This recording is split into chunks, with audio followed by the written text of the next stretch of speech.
From Triton Nation to your home broadcast of the Iowa Central Tritons taking on Ellsworth Community College. It's the last home broadcast here in Fort Dodge, Iowa on Triton Nation's YouTube channel. You're tuned in to Hank Ambrose on the call live from Dodger Stadium. Folks, we got a good one today. Ellsworth Panthers, they've struggled a little bit this season, but they want to get the victory against the number 10 ranked Iowa Central Tritons. The Tritons got the victory over them earlier this season. The final score was 66-17 at Ellsworth. Just about an hour-long trip on New 20 to come over for both teams as we got both team captains coming out from each side. Let's see. On the Triton side, I see Garrett Oldendike. I see Byron Jarrett. Looks like I see that's CJ Christian, and it looks like we also have Dalen Bodie out there for our team captains today. They just flipped a toss. It's a heads, so the Tritons get the call. Ellsworth will kick to begin the game, as that's going to get ready here in just a short few moments here.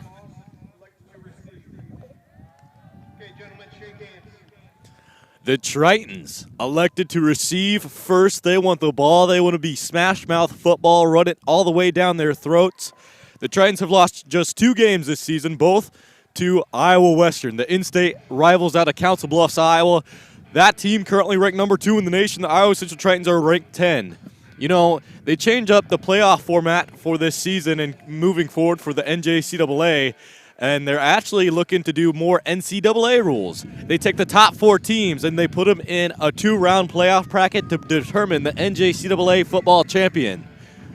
With the Tritons being ranked at number 10 for the final week of the regular season, more than likely, they're not going to make it in. They'd have to have a total of 6 losses go in front of the teams in front of them. Never say never. The Tritons could put up a huge performance today. It sounds like we're going to be participating in the Graphic Edge Bowl. That'll take place 2 weekends from now over in Cedar Falls, Iowa, once the state football playoffs are wrapped up. Tell you what, it's going to be a great call today. A little cold, a little chilly outside. Going to be in the lower 30s all day long. I got my blanket with me. I got a stocking hat. I got 3 coats on. I'm warmed up. I'm ready to go. Go Triton football. Let's see what Ellsworth will bring to the table today. Here's the opening kickoff. Up, and away. It's going to be fielded down on the 20-yard line. Ooh, Anik McKenzie going to muff the ball. He'll be brought down in the backfield, lose 5 yards after the return. Tritons will take over a 1st and 10 on the 19-yard line. They'll work from left to right on your video screen. 15-minute quarters today in the NJCAA. Let's see what the Tritons come out in. You know, truthfully, heading into this game, a lot of people, I'm sure, believe that it's going to be a cakewalk. We got the Triton cheerleaders. We got the Triton band. The Triton fans in the stands. We're ready to play football in Fort Dodge, Iowa. Tritons in their dark blue uniforms and white pants today. The Ellsworth Panthers, white tops, purple bottoms, going to send Bodie in motion. Byron Jarrett stands alone. 4 to his strong side. It's a screen pass. Here we go now. Washington gets it first. He cuts upfield for about 5, maybe 6 yards. It'll be a 2nd down and mid-range. They'll call a gain of 7, add another yard to my total, so a 2nd and 3. Coming out, shotgun, Bodie in motion. It's a screen for Bodie. Oh, muff snap. Ellsworth going to jump on it. Is that a pass? Will they call it an incomplete pass? Not waiting for the official call on the field still. If they say that it was an attempted pass, of course it'll just go down as incomplete. Otherwise it'll be a fumble. Still waiting on the call. Ellsworth says they want it, that it's theirs. So the noon sirens are going off. If you can hear that on my mic, that's what's going on in Fort Dodge. Still waiting on the call. Wow. It's a fumble, folks. The 2nd play of the game is a turnover caused by the Ellsworth defense. It's going back to Ellsworth. The Tritons are going to have to set up in their own red zone. Ellsworth's taking over. Wow. Ellsworth, they need a little bit more than just a little mojo heading into today's game, and that's exactly what they needed, man. That's going to keep the juices alive. Let's see what the Ellsworth Panthers come out in. Empty backfield, trips on the weak side, doubles on the strong side. We're going to see a wide receiver in motion. Quarterback keeper, fake jet sweep, maybe a pickup of 1 or 2 yards as he lunged forward past the line of scrimmage. Noah Epley, the man leading the charge on defense for the Iowa Central Tritons on the season so far. He has a total of 55 tackles. That was his 55th tackle on the season.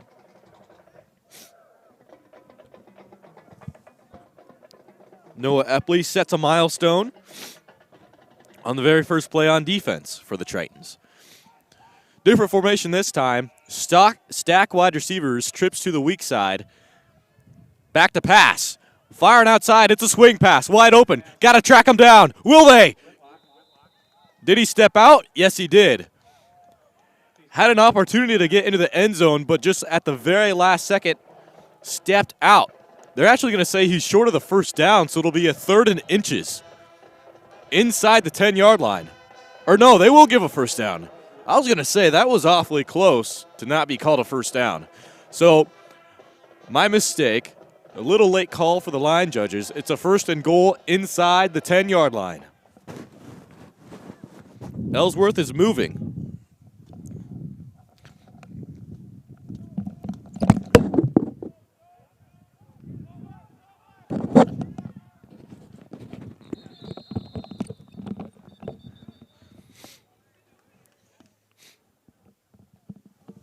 Had the styrofoam on my mic fall off, folks. Sorry about that. Had to retrieve it. Ellsworth is going to burn the first timeout of the half. Folks, the score is 0-0. We are 2 minutes into the first quarter. Took a timeout on the field. Let's take one with them. We'll be back after this 30-second break. For more Triton Nation football, come back to me on Triton Nation's YouTube channel.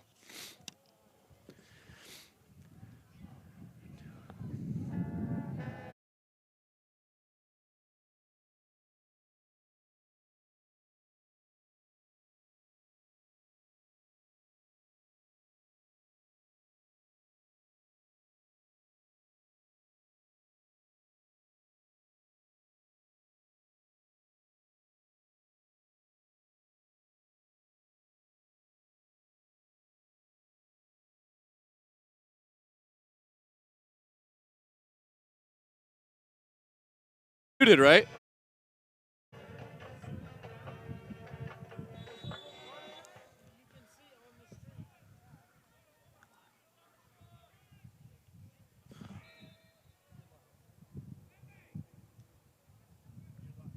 Triton Nation, we're back and ready to play some more football here. Flag is thrown. Pre-play, substitution infraction. On the offense. That's going to move Ellsworth back 5 yards, remain a 1st and goal. It's going to be a 1st and goal on about the 12-yard line. You can't do that. That's going to bring them back, Jack. Let's see what they come out in. We had a player that was late to get to the field. Ooh, a mass substitution. Let's see what's going on here. The Triton's going to come out in a different package. It looks like originally they were in a blitz package. Now they're going to come out with 2 extra defensive backs and sub 2 defensive linemen out. So trips to the strong side. It's a shovel pass. Look who's there. Bryant Barrier brought him down. That was a double leg takedown if I've ever seen one, folks. Luke Moffitt, if he's in the stands or on the stream, you might want to check out Bryant Barrier. Recruit him to the wrestling team. Wow.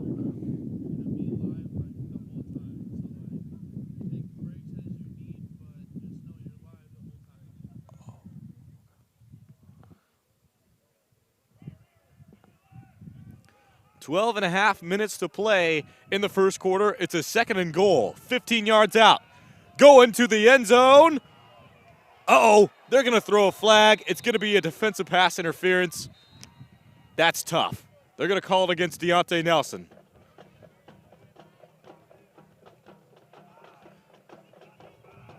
Tripped up over each other, the Tritons, with a slow start early. They did not come out with the look that they were expecting to.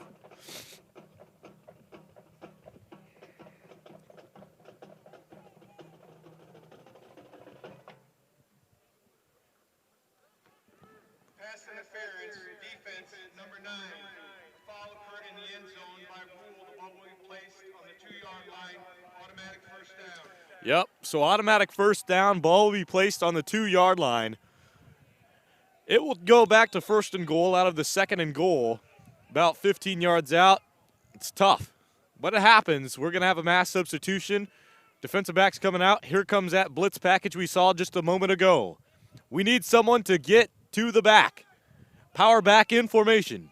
Ellsworth gets to the line. Here we go. It's going to be a pass. RPO running outside. Noah Epley's there. Garrett Oldendike gets him first. He's going to hit him in the backfield for a loss of 3. It'll be a second and goal on the 5. Big time sack right when the Tritons needed it. Another mass substitution. 3 come out, 3 come on. I saw Garrett Oldendike was the first to touch the quarterback, but Brownie, our PA man, says that Tristan Waugh was the one that sacked the quarterback. Didn't go down on first contact was the ruling on the field. Here we go. Gonna see a man in motion. Shotgun formation, back to pass. No, play will be called dead. I'm assuming it should be on the offense. A false start.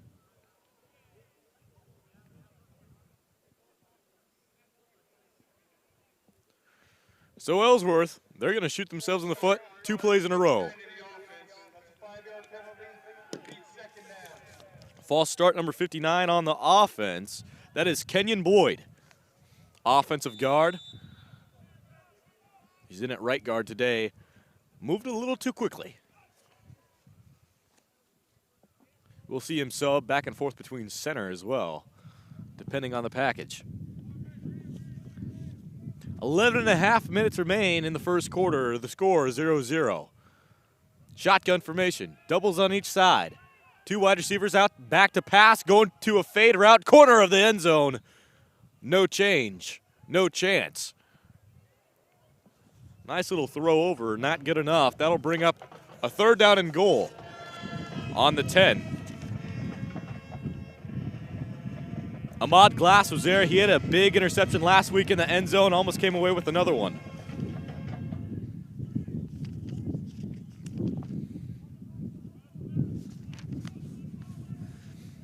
Shotgun formation, I see doubles on each side. No tight end in the package. Spread out wide. Back to pass. Here comes our pressure.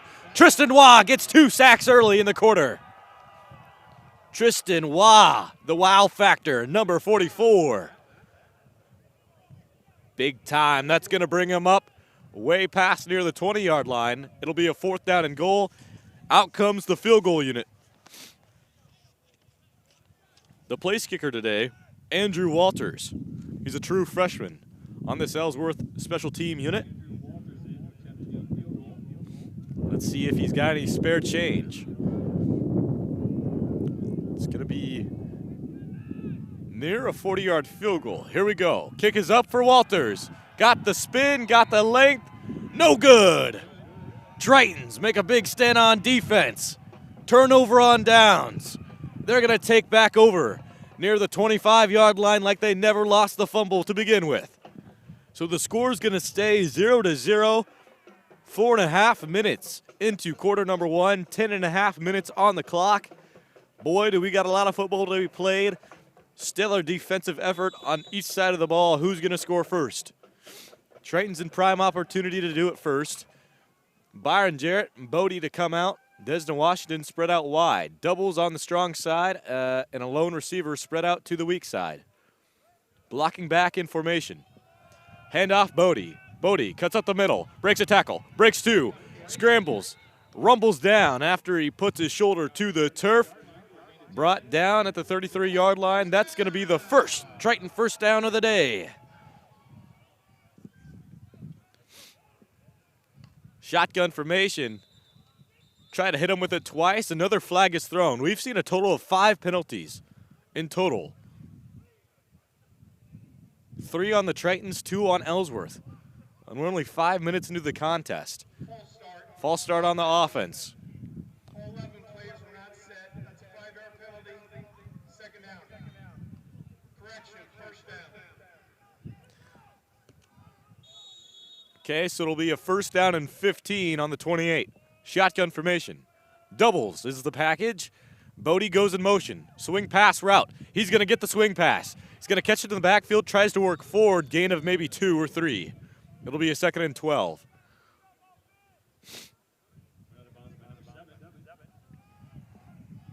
The line judge might actually give him an extra yard after contact, make it a 2nd and 11. That's what Brownie says, so I'll double down. 2nd and 11, ball placed on the 32. A lot of star wide receivers in this package. Let's see if they try to air it out here. They've yet to do that. Jarrett, quarterback keeper, runs to the weak side, hurdles a man, jumps forward for a gain of maybe 3 to 5 yards.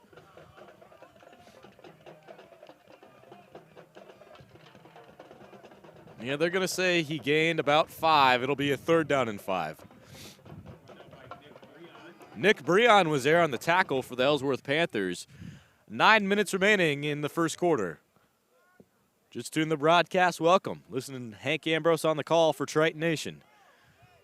Heavy set, 2 backs in the backfield. Levon Bellamy, who didn't get a play last game, is in with Dalen Bodie. He's in motion. RPO, back to pass, fakes it. Uh-oh, gonna have to scramble. Byron Jarrett's got legs. He'll work to the left. He's gonna shovel the pass down to Levon Bellamy. He gets involved early. That's gonna be a Triton first down. Flags are thrown in the backfield. Might be a legal man downfield. On the scramble, it looked like an offensive lineman passed the 3-yard marker. You can only go past 2 yards from the original line of scrimmage. Yep. Yep, that's exactly what it is. Ineligible man downfield. It's on the right tackle. Jasper Freese. That happens from time to time, especially in those scrambling situations. The pass block was blown right away. Byron Jarrett had to make a scramble, went right, decided to turn around and go left. And as he was scrambling forward, the offensive line scrambled forward with him, went 3 yards downfield, got called for the illegal man downfield. So it'll be a loss of 5 yards, repeat a 3rd down. It's going to be a 3rd down and 10. 3rd down and 10, shotgun formation, doubles on each side. They're spread out wide. No blocking back in formation. Bodie stands back there. It's too bad. Bellamy had a great play in his opening play.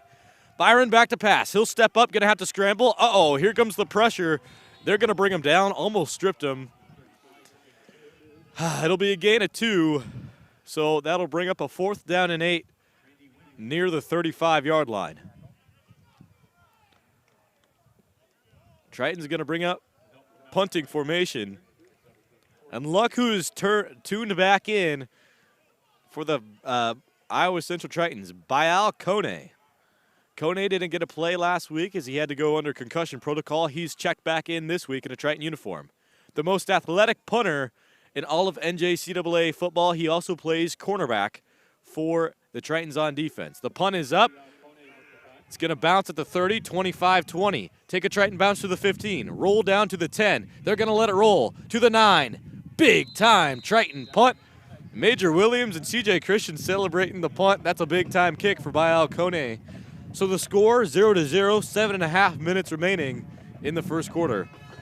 Something I'd like to bring up, despite our starting punter not being able to play last week, our backup punter, Liam Wahey, was the ICCC Special Teams Player of the Week. He had 2 punts inside the 10-yard line last week when the Tritons took on Grandview JV. The punts were beauties, man. We only punted the ball, I believe, 3 times that game, and 2 of them inside the 10. One of them was inside the 5-yard line.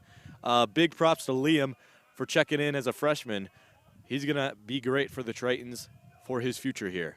Back to pass. Firing outside. Ooh, just out of the hands. CJ Christian almost got the pick. CJ Christian has gone 3 games in a row with an interception. Almost added another to his tally.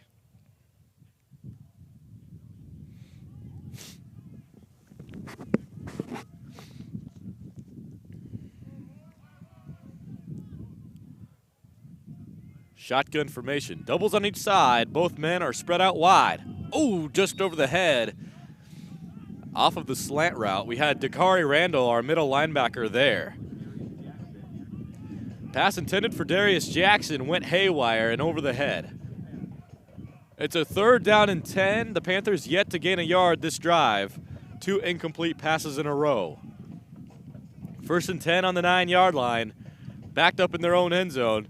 They got to have something pretty conservative here. Otherwise, a sack could be detrimental. Empty backfield. Expect the man in motion. Let's see if they send anyone.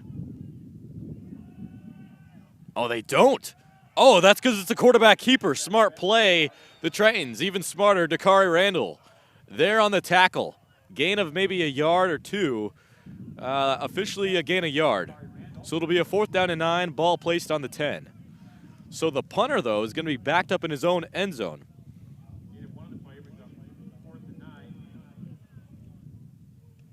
And I believe the punter is actually the team's quarterback. Let's see. It is. We see that a lot in high school. A few NJCAA schools do that as well. It's Josh Bauer, the freshman. He's going to be able to punt it near the 35, gets it to the 40. Here we go now. Come on the return. He's going to gain 2 yards. He's going to be brought on the 38-yard line on Ellsworth's side. Tritons, they're close. I mean, they probably only need just 10 yards to be able to get Colin Swigman in field goal, in his field goal zone. So the Tritons not going to have to do a whole lot to get points out of this drive. Let's see if they can do it. 6.5 left on the clock. This is the 3rd drive for the Iowa Central Tritons. The first one ended in a fumble on the 2nd play of the game. And then, of course, the 2nd drive ended because we saw multiple back-to-back penalties. Levon Bellamy gets a handoff, works outside, breaks up the middle. Here he goes. He's going crazy. The backup tailback is back on the attack, pickup of nearly 20 yards. The 2nd Triton first down on the day. Tritons are now in the Ellsworth red zone for the first time today. Ball's placed on the 18-yard line. And we have an injury timeout on the field. Let's see who it is. Number 23 on Ellsworth Panther side. Unfamiliar with the name. I'm going to have to look it up in my note sheet. It's Nick Breon. Nick Breon, actually, was the one that had the tackle in the 2nd drive that forced the Tritons to punt. Byron Jarrett looked like he was about to get sacked. Move forward past the line of scrimmage, and then Nick Breon brought him down. So he's down, looking like it's a leg issue. Man, do I hope he's okay.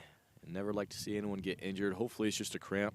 Weather is really cold out, so, you know, that tends to happen frequently in football, especially in this Iowa weather. In the Midwest, it can sure get cold. By November, we see cramps happen pretty often in this cold, cold, cold weather. Nick Breon's on the ground still. They're going to help him up. So, since they helped him up pretty early, I assume that it was just either a cramp or a stinger. So he was reaching behind his knee, kind of towards his Achilles. He's going to work off the field to his own power. Appears he's okay. I hope he is for the rest of the game. So regardless, let's get back to NJCAA football. It's a 1st down and 10 on the 18-yard line on the Ellsworth side. Levon Bellamy is in at tailback. He just had the 20-yard gain off an inside zone. Man in motion. It's Jordan Cum. Jordan, it's a quarterback keeper running up the middle of the field. Pickup of 5. Pickup of 5 for Byron Jarrett. I got to talk with Coach Jesse Montalto earlier in practice, and he brought up that Jordan Cum is a great player for him. He's our punt returner, and he's a slot receiver on this Triton team. Tritons have been able to get 11 different players, a total of 11 different players, a receiving touchdown this year. Jordan Cum is not one of them, and he gets one of the most amount of reps for our wide receivers. Pretty insane statistic. We're going to see if he can score today. Byron Jarrett, quarterback keeper, working out for himself. Ooh, gain of a 1st down, a pickup of 8 yards. He almost scrambled into the end zone. Man, I don't know what's scarier, Byron Jarrett running with his speed or with his power, because he's such a big target. 6'4", about 260 pounds, works outside. Man, it's like a Mack truck. Once you get him rolling, you can't stop him. He'll have an empty backfield, but a blocking back is in formation. Jordan Cum will go in motion, works outside to the left. They want to get him involved. He's going to have to work backwards. Pass will be thrown away, incomplete. Second and goal on the 5-yard line. We're going to see some drawn-up plays for Jordan Cum, because I know that Coach Minicue, our offensive coordinator, and Coach Montalto, they want to get him a receiving touchdown. Yet to score the receiving touchdown, like I mentioned earlier, they want to get him on the board. For the 12th player to get a receiving touchdown, Byron Jarrett has a total of, I believe, 28 throwing touchdowns on the year. Yeah, 28 throwing touchdowns on the year and just under 10 rushing. He's a contender for an NJCAA All-American. Let's see if he can get it done. Loss of 1 yard. It's a 3rd and goal situation. Levon Bellamy is in formation. Doubles on the weak side. Back to pass. Halfback swing is open. He can go there. Decides not to. Byron Jarrett going to keep it for himself. Going to lunge forward. Pickup of just 2 yards. It'll be a 4th and goal. 4 minutes on the clock in the first quarter. The Tritons may be held to just 3 points this quarter. Surprising outcome. They're going to bring out the field goal unit. Colin Swigman will kick about a, let's say, a 15-yard field goal. Officially a 22-yarder. Uh-oh, it's a fake. After they muff the snap, going outside to Jalen Harris. Tried to stiff arm a man, they can't. It's another turnover on downs. Oh, no. The Tritons have a turnover on downs inside the Ellsworth 10-yard line. The Panthers will take over. Let's see the official ruling on the field. They're going to take over officially on the 6-yard, on the 11-yard line. No, the 6, yes. I had my markers mixed around. Sorry, folks. But, yes, the Panthers taking over on the 6-yard line on their own side. 3.5 minutes remaining in the first quarter.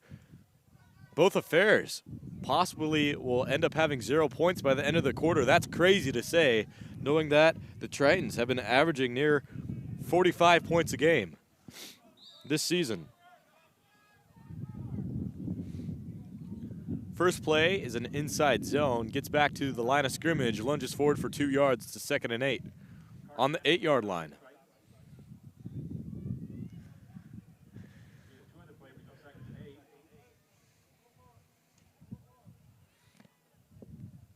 Ellsworth like to take their time.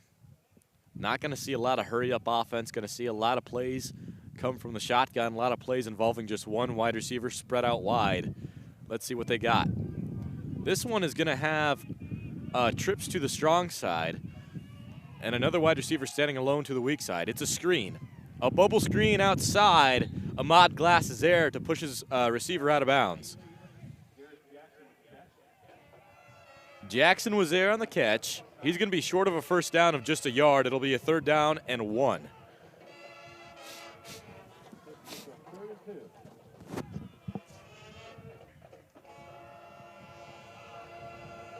Third and 1 on the 15-yard line.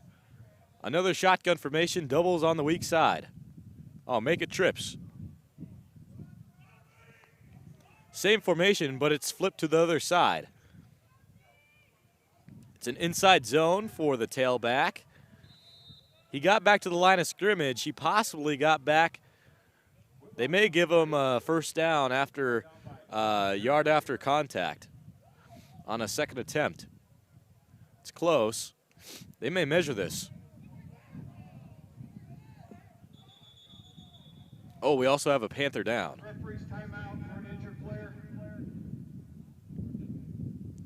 So the line judge is going to call for a first down on the Panther side. That's their first down of the day.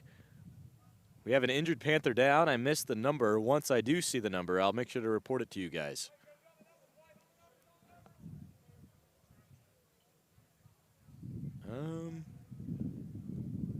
Still missing the number. Hope he's okay.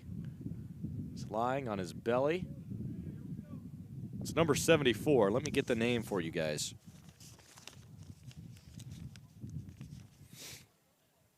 Number 74, the injured man.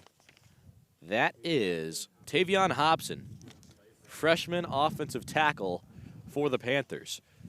The score is 0-0 with 2 minutes and 9 seconds remaining in the first quarter. I'm shocked. Way to go, Ellsworth Panthers. You know, I'm rooting for the Tritons, of course, but goodness, their defense has been great on 3rd and 4th down conversions.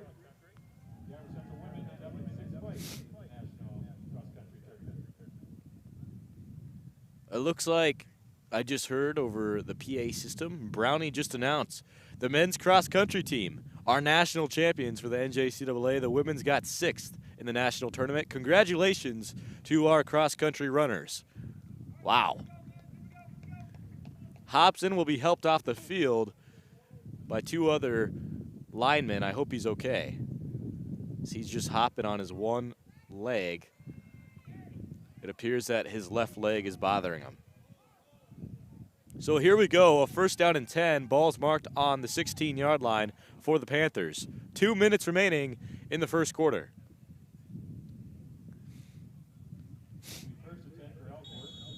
Trips out to the weak side. Let's see what the Triton defense has for us. 4 linebackers in this set, 2 safeties as well. It's a 3-4-4 set. Back to pass, looking long, will fire, flick the pass, gonna get past CJ Christian. You don't see that often. A big time pass in the way, gets it over the head of CJ Christian. Oh my goodness. Folks, this is the Ellsworth Panthers. Never in my life would I have expected that.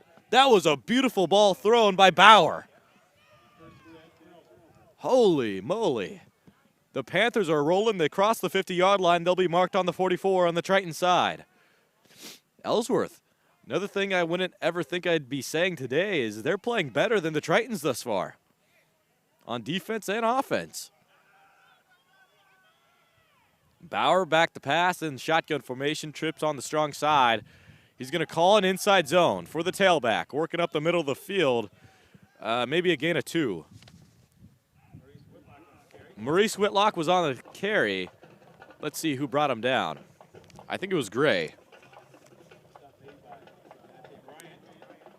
Brownie helps me out. He's going to say the stop was actually made by Deontay Bryant. Thank you, Brownie. He's our home PA announcer for the Iowa Central Tritons. Does a fantastic job for us. Much love and respect for Brownie up there in the booth. It'll be 2nd down and 8 after the gain of 2. Ball's marked on the 36-yard line. Empty backfield. Doubles and trips. Wide receiver in motion. 4 wide receivers stacked on the strong side. Flag thrown before the play can be snapped.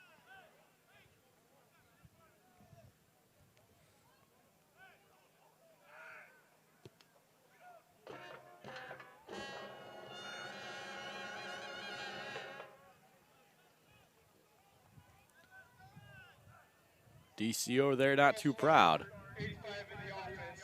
False start called on 85 of the offense. Darius Jackson, one of the many freshmen called for the flag. This Ellsworth team full of freshmen. With how they're playing against the number 10 ranked team in the country, this could be a team to be reckoned with in the future. They're unranked this season. Their record is 2-6 overall. 0-3 on the road.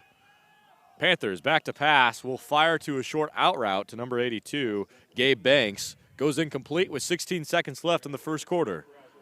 That'll bring up a 3rd down and 12.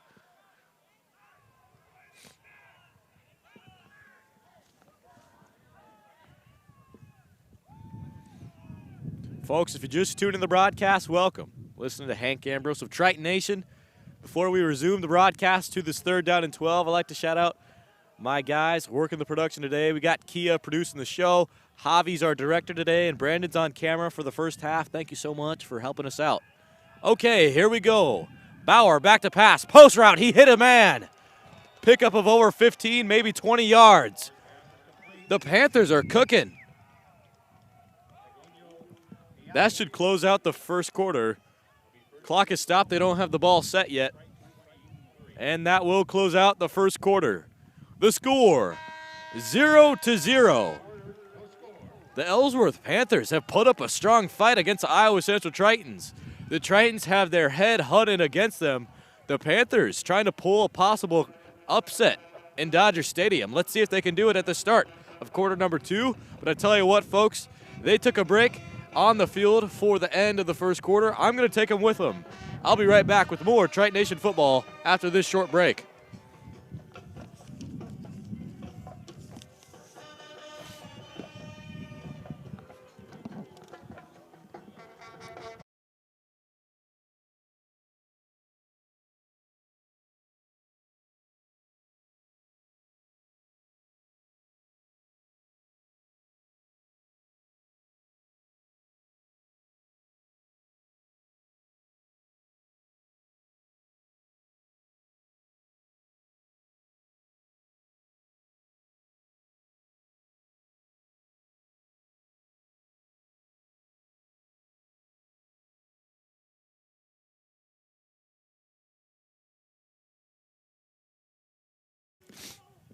Welcome back, Triton Nation, to your home broadcast of the Iowa Central Tritons. The score, 0-0. The Panthers have actually been playing better than the Tritons to start off the first quarter. 2 turnovers on downs and 1 forced punt for the Iowa Central Tritons. Here we go to the end zone, going long, in and out of the hands of Major Williams. He was there on the coverage. No, that's actually Deontay Nelson.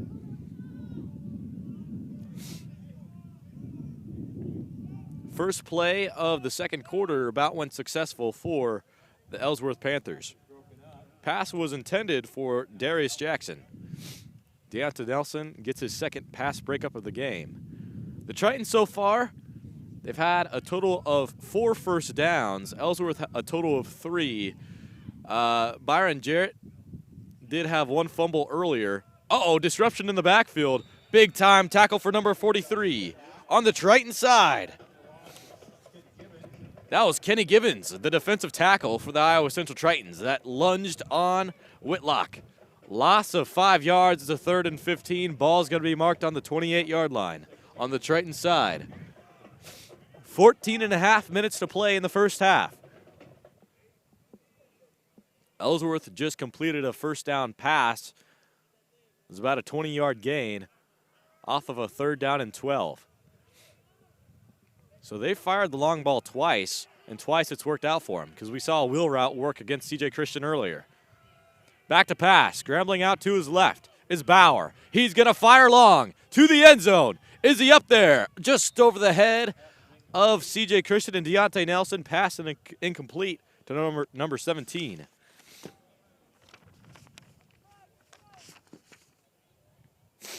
Chase McKinney was the wide receiver on the intended pass. So that's going to stop the clock at 14 minutes and 2 seconds in the second quarter. It'll bring up a 4th and 15. Looks like the offense might stay out there. Now, you never know with this Panther offense if they will punt it or not because the quarterback, Bauer, is also the punter. But they show a shotgun formation, so they're going to go for it. They may just try to jump the Tritons off sides. Let's see what they do here. Nope, they're going for it. RPO rolling to his right. Bauer will have to fire short. Completion. Close to a first down. He picks it up. He breaks 2 tackles. A juke move up the middle of the field. It's going to be a 1st and goal on the 9-yard line. Wow, the Panthers are playing like Iowa Western today. Iowa Central needs to wake up. They must have been out late last night rooting on the Iowa women's basketball team. As the women's, they took the victory. They improved to 4-0 on the season. They have 1 more home game before they take a trip to Rochester Tech. Their next home matchup is on the 17th. That'll be broadcasted on the same YouTube channel you're watching the game on right now, Triton Nation. Fade route. Ahmad Glass with the pass breakup. Bauer, nice little throw, just lofted one up there. Almost came down with it.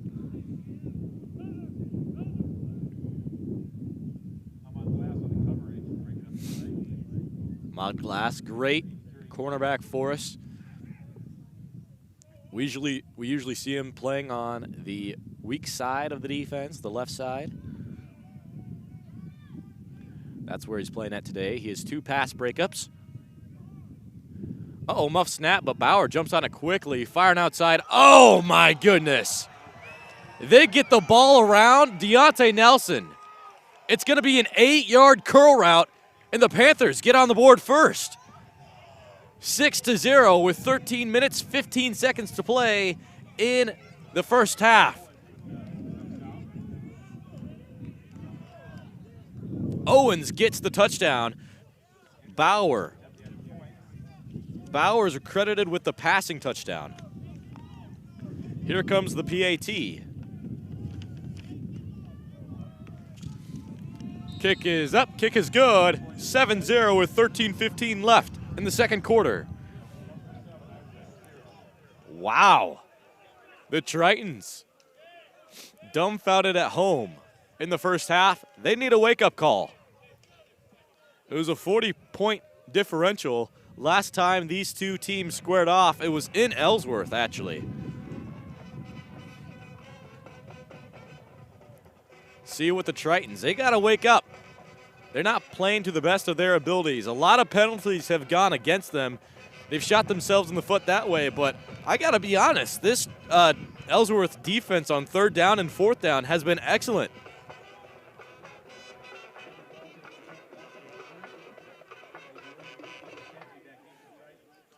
This Triton offense has been able to create first downs, but they've just been able to struggle on those long 3rd down conversions because of penalties. They put themselves in 3rd down and about 15, 4th down and 15 situations they can't capitalize off of. Here's a kick. Traveled over to Tristan Waugh. He'll field it down. He's going to run up to the 30, to the 35, to the 40. Tristan Waugh breaks free to the 45-yard line. 44 down on the 45. Tritons take over with 5 yards to go before they cross the 50.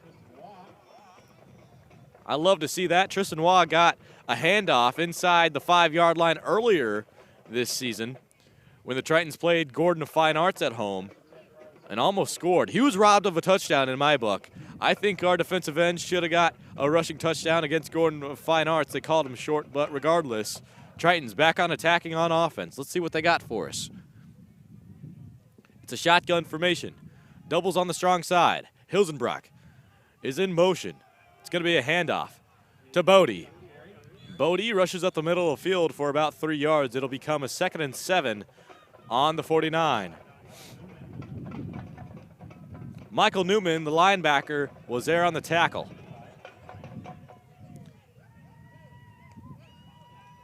Second and 6. Quarterback keeper, Byron Jarrett, makes a man miss, trucks another over. Lowers his shoulder, gets back to the line of scrimmage. Let's see if they give him any. They're going to give him, oh, they will give him 3. It'll be a 3rd down and short, a 3rd down and 2. I didn't know if they're going to mark his knee down before the yard after contact. Bodie gets a handoff outside. Another 3rd down stop for this defense. It's 35 on the tackle for loss. Michael Ackrey, the freshman linebacker.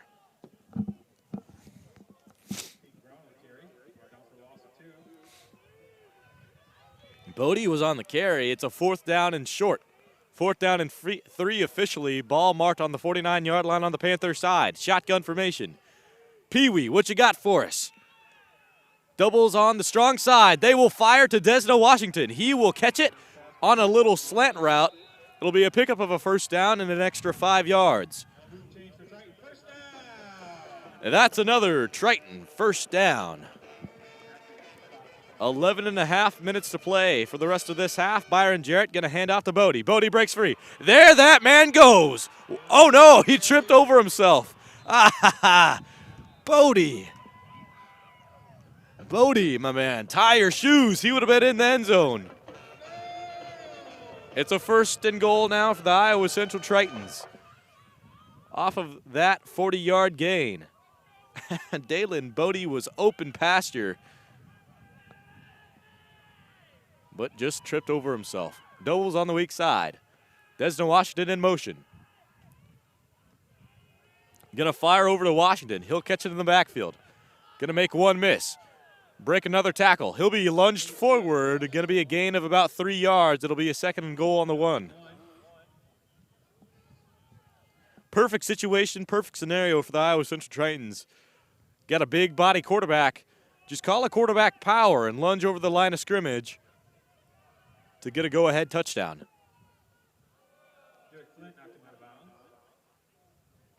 Brownie's going to help me out. He says Derek Flint knocked him out of bounds. 10.5 minutes remaining. It's a 2nd and goal for the Iowa Central Tritons. They're going to line up in shotgun formation. It is a quarterback power, just like I said. Tell you what, I could feel that coming. I was about a minute ahead of the curve. Triton score off of a Byron Jarrett quarterback power. That'll make it 6-7 before the PAT try. Called Swigman going to go out there to kick it. Byron Jarrett, add to his stat sheet, add to his mention of an NJCAA All-American. He should be put up there, man. Great player. He's going to have a great football career. I know he's been taking a few trips around the country. Sophomore stud for the Iowa Central Tritons. The extra point is good. That'll bring it to 7-7 with 10 minutes, 15 seconds remaining. We're going to take a short break before we get to the next kickoff here in the 2nd quarter. We'll be right back with more Triton football here on Triton Nation's YouTube channel.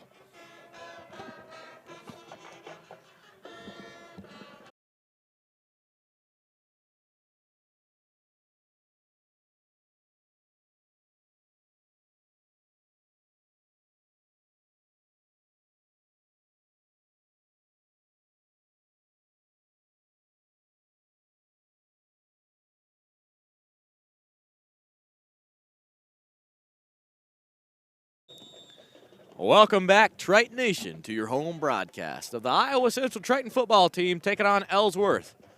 This is the 2nd time that they've battled against each other this season. The first time the Tritons got a massive victory in Iowa Falls, Iowa. About said Cedar Falls. I got Cedar Falls on my mind because that's where the Unidome is, and that's where state championship football is being played at the high school level today. Make sure you guys can check that out. Otherwise, if you want to check out NJCAA football, I got all the coverage for you. In this matchup today, the Tritons taking on the Panthers.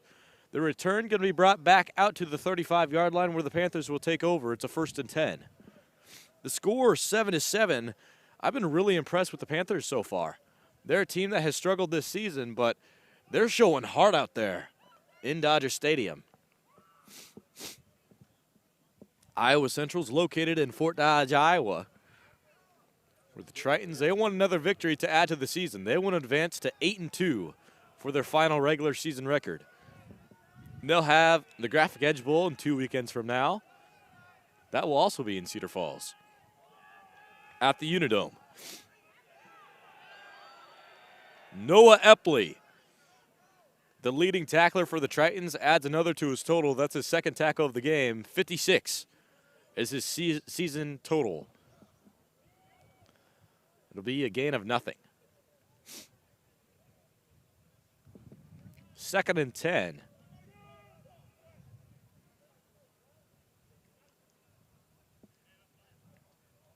Ball marked on the 36.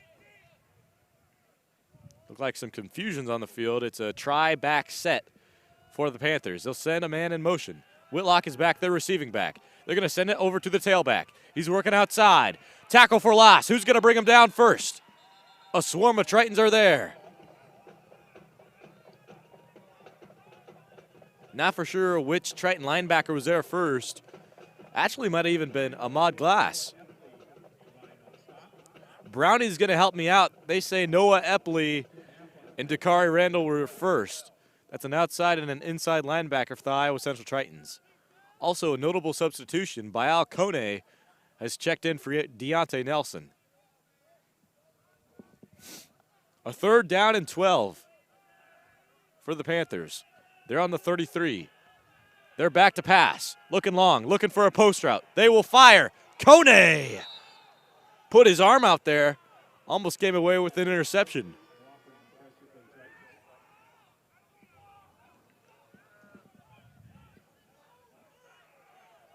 Eight and a half minutes to play. The Panthers sending out their punting unit. Tritons are coming alive. The return man for the Tritons is going to be Jordan Cum. The Panthers' first punt was only a punt of about 30 yards.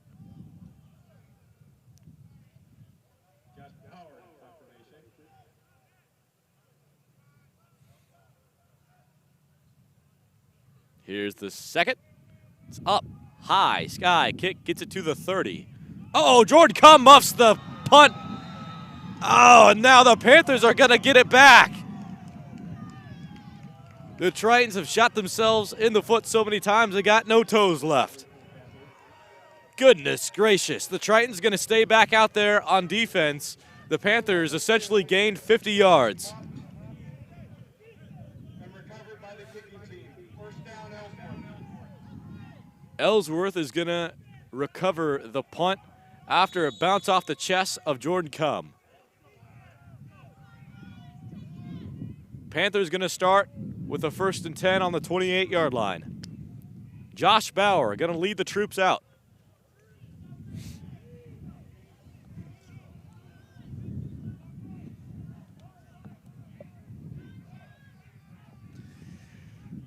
Josh Bauer in the shotgun. He's back to pass. He'll step up. He's going to roll out to his left, looking like he'll keep it for himself. No, he'll fire to the last second. Out to Banks. They're going to say it was an incomplete pass. The wide receiver stepped out of bounds. He didn't step out of bounds before he threw it, but when he jumped into the air, he landed out of bounds, folks. Otherwise, that would have been a penalty. Illegal touching would be against the offense. They would have brought it back another 15 yards. So the Panthers got away with that one. That's going to stay a 2nd and 10 on the 28. That could have been terrible for the Panther offense. 8.5 minutes remaining in the first half. Tied ball game in Fort Dodge, Iowa. Oh my goodness, he broke Tristan Wa's sack. Bauer, the stud, going to the end zone. Interception! Toe drag swag! Ahmad Glass. Did he have it? Call it down. They haven't made a call yet. Come on. Ahmad Glass had it. That would be 2 games in a row. He had it, didn't he? He had the toe drag swag. Give it to him. Come on. There's no flag for a legal man downfield. The result of the play is an interception. Interception, Ahmad Glass. That's just what the Tritons needed. The Tritons get a shock of life after the big interception. That's the 2nd interception in back-to-back games for Ahmad Glass, both of them occurring in the end zone. Wow. Ahmad Glass. He's like an island over there. You can't throw his way or he'll pick you off. The Tritons going to come back out like they never muffed the snap. It'll be a 1st and 10 on the 20. Shotgun formation, doubles on each side. Pee-wee, he'll hand it off. Oh, Dalen Bowdy. Oh, that's actually Levon Bellamy. He would have been brought down for a gain of 6 yards, but he got pulled forward for a gain of an extra 3. It'll be 2nd and 2 after the gain of 8. Sticking to the same formation, shotgun, doubles on each side. Byron Jarrett back to pass. Pressure, gonna call his own number. He's scrambling forward, gonna get back to the line of scrimmage. A gain of maybe 1. Jay Davis was there on the tackle against Byron Jarrett.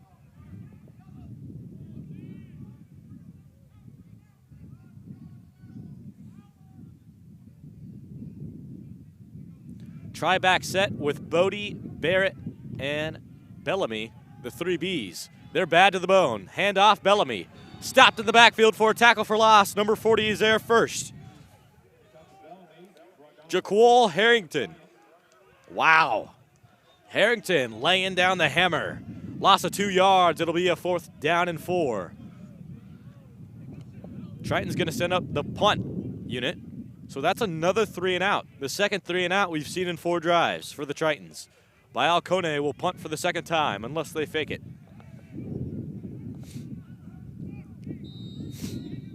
So this Triton offense has had 1 fumble that has gone against them. They have had 1 turnover on down. And now they lined up for their second punt. They've punted it once already. They're going to call a timeout.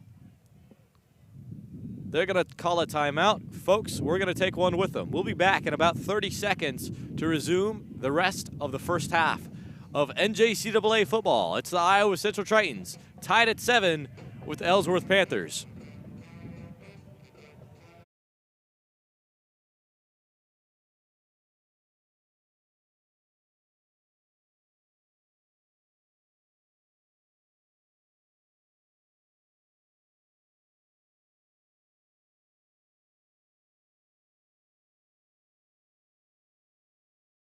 And here we go, back to the broadcast here on Triton Nation's YouTube channel. 7-7, 6.5 to play.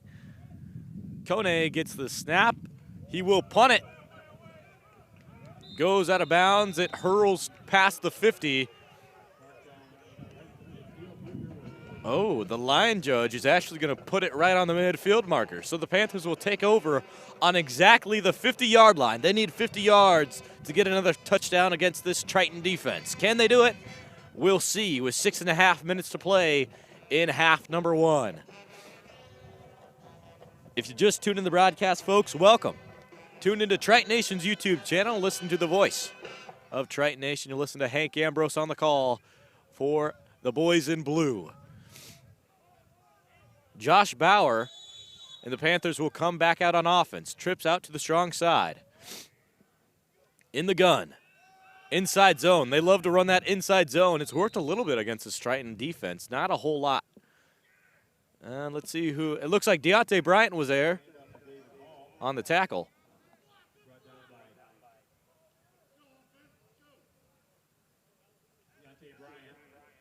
A pickup of 2. It's a 2nd and 8 on the 48. What's next? Double formation, shotgun. Back to pass. Bauer kicks it over to number 80. Bayal Kone and Bryant Barrier lays down the hit stick. Wow. He's an X factor. Ansimo got the reception, a pickup of 3 yards. It'll be a 3rd and 5. 5.5 minutes remaining. Triton's in a situation to hold the Panthers to a 3 and out. Doubles on each side. Shotgun formation. Bryant Barrier's back there. He's going to rush the quarterback. Here comes Bryant. Here the pass is off. Banks will haul it in. He's going to make 2 Tritons miss. Another. The Triton secondary. They've collapsed. On defense, the Triton secondary has been our strong suit all season long. Ahmad Glass, who just had an interception a drive before, lets up a 40-yard gain. It's going to be a 1st down and goal on the 6-yard line. Gabe Banks with a 40-yard reception. Josh Bauer, JB12, beautiful touch on the ball. Has a little flick of the wrist action going for him really well. Nice little Aaron Rodgers type of throw. Trips out to the weak side. A power back is in formation. They'll hand off to him. Inside zone, not going to work out. Bryant Barrier, CJ Christian are going to jump on him first. They're going to call a loss of 1. It'll be a 2nd and goal on the 7.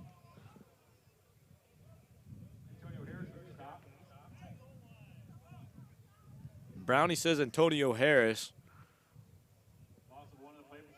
I saw C.J. Christian and Bryant Barrier first. Antonio Harris was to follow, but I'll agree with him. 4:15 on the clock in the first half. Trips to the weak side. Rolling out too wide. Got to stop them. They'll drag him out of bounds. Major Williams was there on the tackle. Might have got to the 5-yard line. Pick up a maybe 2.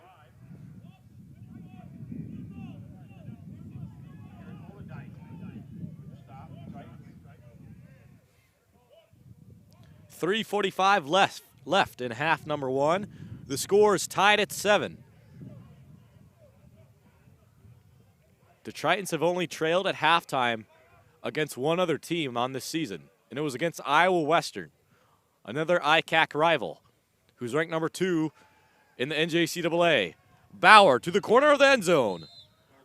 A little too strong. It'll sail out of bounds. It'll be a 4th down and goal on the 5. With the clock stopped with 3 minutes and 23 seconds to play in the second quarter. Looks like they may send out the field goal unit.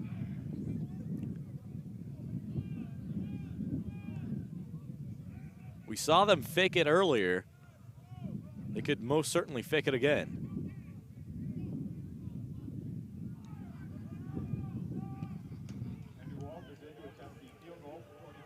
Andrew Walters is in to attempt the field goal. He missed his first try. Play's called dead. Let's see the official call. False start, 77 to the offense. False start on the offense. It's a 5-yard penalty. Repeat a 4th down.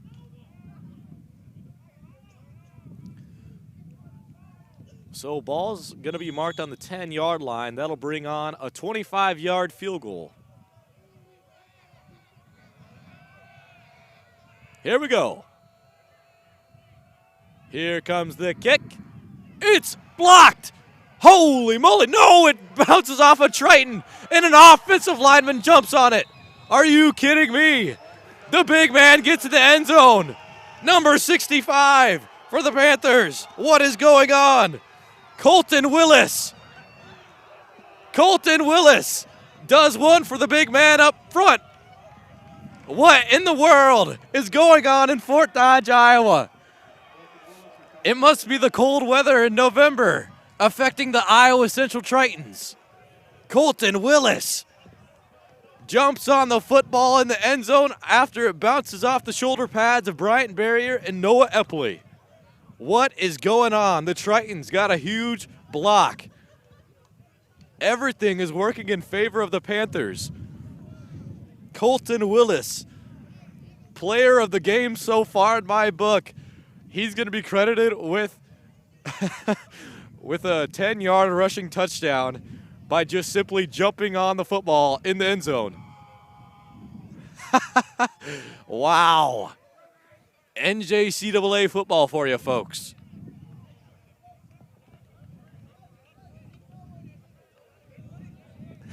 The Panthers sideline is stoked.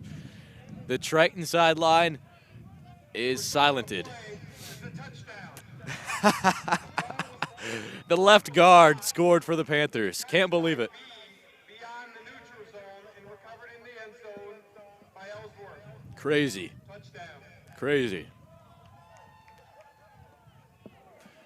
I'm on the Panther in their student section, so I hear some laughs and chuckles over on my side as well. That is nuts. I'm flabbergasted. I've never seen an offensive lineman get a touchdown, and boy, tell you what, November, Iowa football is crazy. Here's the PAT. It's up. The lefty will sail it right through. 7-14. The Tritons are trailing with 3 minutes and 15 seconds to play in the first half. Wow. Wow.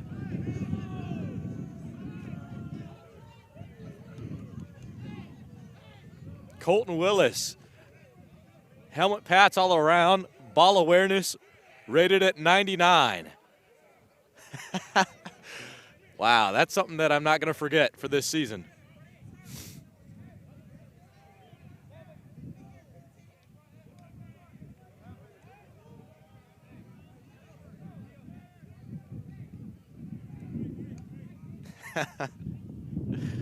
Wow.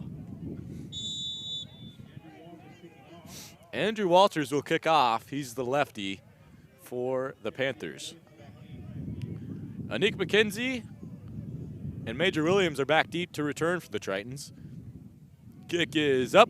Sky kick, going to be fielded near the 20. They'll pitch it. CJ Christian now. No, Major Williams on the return. He breaks outside to the 45, to the 46. I like the toss. Don't see that installed very often on kickoff returns. Triton's going to field it about 30 yards. They'll take over on their 46-yard line with 3:05 remaining in the first half. It's cold, folks. Getting under 30 degrees here in Fort Dodge, Iowa. I got 3 coats on. I got my blanket out in the stands. Here we go with the Tritons. They got to warm up in this cold. Handoff, Bowdy. Bodie going to pick up maybe 2.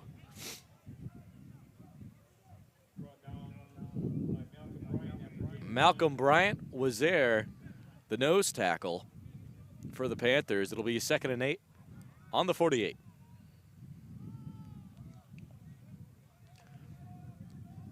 Byron will send Bodie out to swing.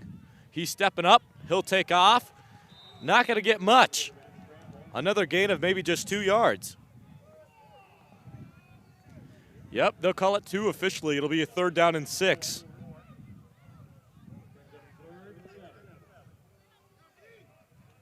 Third and 6 inches away from the 50-yard line. Trips on the weak side. Desmond Washington spread out wide on the strong.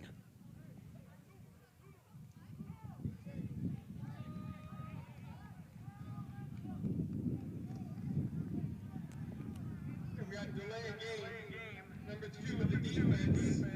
5-yard penalty. 3rd down. What? Delay of game on the defense. They took too long to get set, I guess, on defense. Wow, that's something else that I don't think I've ever been able to call in a broadcast. Huh. A lot of first-timers happening today on November 13th. It's a 3rd down and 3 after the gain of 5. Byron Jarrett steps up and gets sacked. Wow, 92 gets there first. Malcolm Bryant gets the tackle, and then he gets the sack. The Tritons going to be forced to punt. It's a 4th down and 12.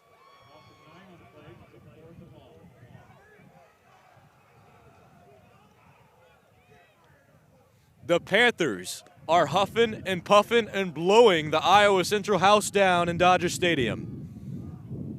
Bayal Kone comes out to punt. Triton stunned. Kick is up. Travels very long. It's going to take a Triton bounce. It's going to be called dead near the 20, maybe get to the 18. Ooh. Uh-oh. Any flags going to come out? Some extracurricular. Nothing will be called. It'll be a 1st down and 10. Ball's down on the 19-yard line, says Brownie over the PA system. I'm going to take his word for it. It'll be a 1st down and 10, 1 minute and 9 seconds exactly remaining in the first half. Tritons looking like they may be stopped at halftime for just the 3rd time this season.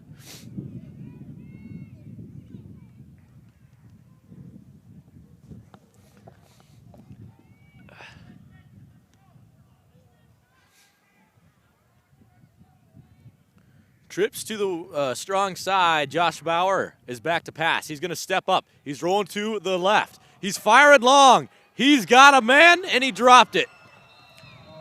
Number 83 went streaking. He was wide open, hauled in the catch, but couldn't hold on long enough before CJ Christian stripped it out of his hands, out of his grasp.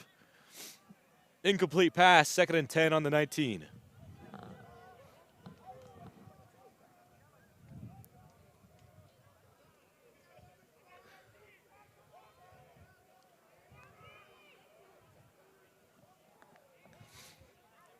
Doubles, shotgun formation, Tritons bringing the pass rush. They sent 7. They don't get to the quarterback in time. They send it on over to number 13. I don't have his name. Let's see. It's Tanner Cromer. Tanner Cromer, I see, is what I have as number 13. Looks like a timeout will be called for the Tritons. They want to score before the first half. That's their second charge timeout of the half. The Tritons have just 1 remaining. The Panthers have 2 remaining with 48 seconds to play in the first quarter. That will bring on a 3rd down and 4. Ball's going to be marked on the 23-yard line. Tritons in a good situation to get the ball back before the half. Can they score? Absolutely. They have a top 5 quarterback in the nation. Desna Washington leads the whole NJCAA in receiving touchdowns with 10. The Tritons more than easily can score in the first half. Once more before it closes out. Folks, if you love Triton athletics, I got to tell you, come on and check out my show sometime on KICB 88.1 The Point. Moments with Montalto. Every single Monday night at 6 p.m., I talk with Coach Montalto, the head football coach, Coach Horn, the head volleyball coach, and other coaches for the winter athletics on Iowa Central Campus. Once again, 6 p.m. on KICB 88.1 The Point. Here we go. Back to the action. Incomplete pass over the middle of the field for Josh Bauer. That'll bring a 4th down and 4.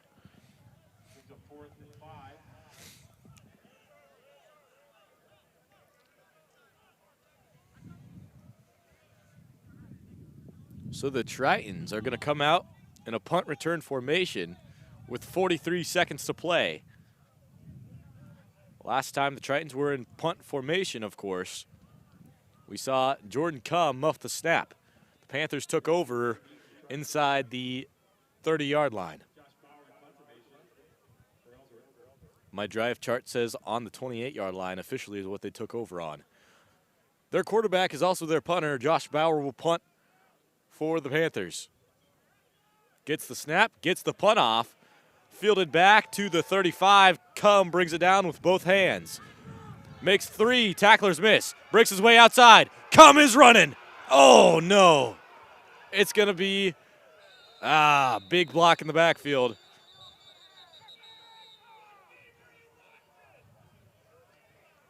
Probably a block in the back. Looks like this one's coming back, folks. Jordan Cum with an excellent return.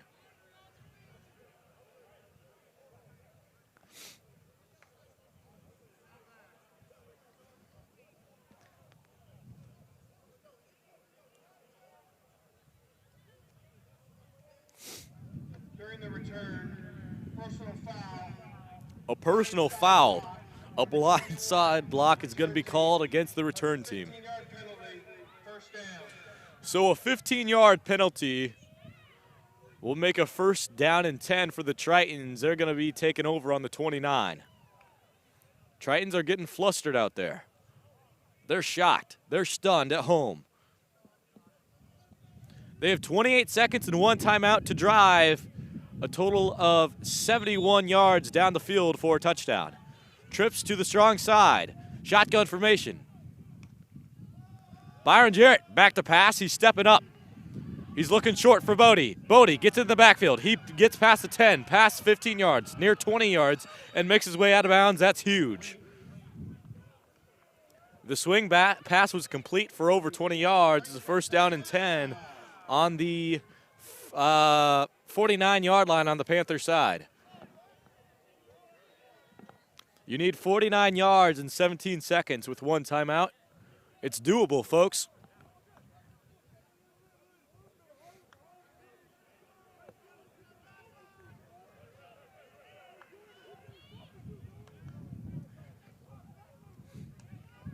Here we go. Back to pass. Jarrett steps up, rolling out right. He's going to be keeping it for himself. He's going to go out of bounds with it.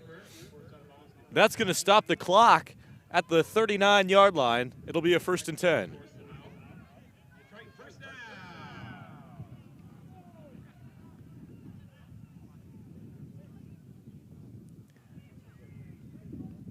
First and 10, 8 seconds to play in the first half.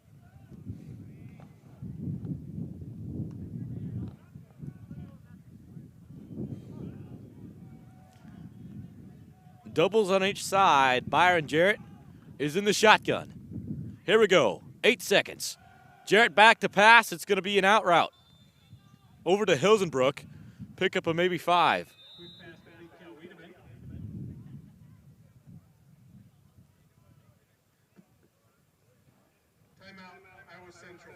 Iowa Central going to burn their final timeout of the first half. They'll talk one over before we get back into the contest. Folks, I tell you what, we're going to just keep it right here with just 4 seconds left on the clock. I don't want to miss it in the broadcast. You know, I want to talk about a little bit for the Triton season. Iowa Central took command early against the Grandview JVs. Byron Jarrett led 7 first-half scoring drives. Jarrett had a hand in all 7 touchdowns, throwing 6 of them and adding 1 on the ground. That was last week against Grandview JV's team. Huge victory. Byron Jarrett didn't play in the second half. He didn't need to. Already had enough touchdowns. He just added to the leaderboard with those video game-like numbers. Jarrett finished 21 for 24, passing for 355 yards, adding 32 more yards rushing. Bodie had 74 yards rushing and caught 4 passes for 45 yards and a receiving touchdown. Those were the offensive stats for last week's contest. Here come the Tritons now. Trips on the strong side. All of the wide receivers jump. False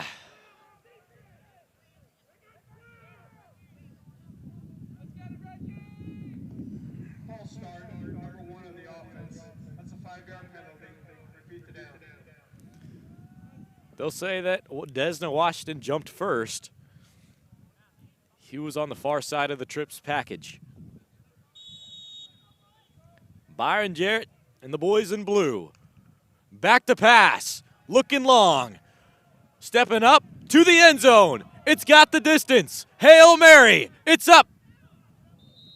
Just dropped it. Incomplete to Jalen Harris. Almost came down with it. Will's not there in time to rebound the reception. That's going to bring the end of the half. 7-14 is your score after we saw Byron Jarrett had a 2-yard rushing touchdown, and we saw the Panthers score twice. Off of an 8-yard curl route and off of one of their offensive linemen. Their starting left guard jumped on the football after a missed field goal was blocked, hit off the hands of Garrett Olendike, and then bounced into the end zone where Willis jumped on it. Colton Willis, possibly the player of the half in my book. The Tritons are down at halftime for the 3rd time this season, the first time against the Ellsworth Panthers. 7-14 is your halftime score. We're going to be right back after the 20-minute break. We'll be back to cover the rest of the game and the post-game report here in Fort Dodge, Iowa.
Welcome back, Triton Nation, to the home broadcast of the Iowa Central Tritons take on the Ellsworth Panthers. The score, 7-14 to start the second half. That last kick by Colin Swigman is going to go back deep into the woods. It'll be returned at the 25-yard line where the Panthers will take over. It's cold out here in Fort Dodge, Iowa. I got my coat. I got my 2 layers of pants. I got 3 coats on, actually. It looks like a penalty against the defense, a 5-yard penalty. It'll be a first down. Going to be placed on the 30-yard line. A gain of 5 for the Panthers. First down and 10. The Panthers are up 14-7 against the Triton defense.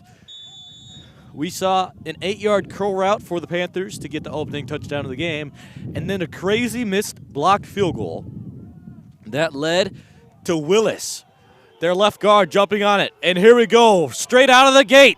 The Panthers trying to go to the end zone right away. It's a pickup of over 40.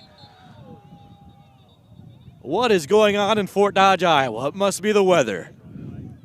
Penalties on the play, looking like it's probably going to be push in the back or holding in the backfield. This one appears to be coming back. Holding. 59 of the offense. 10-yard penalty. Repeat first down. Holding on number 59 of the offense. That's going to bring the Panthers all the way back. A loss of 5 yards. It's a 1st and 15. Ball going to be marked. A 1st and 20. Ball going to be marked on the 20-yard line.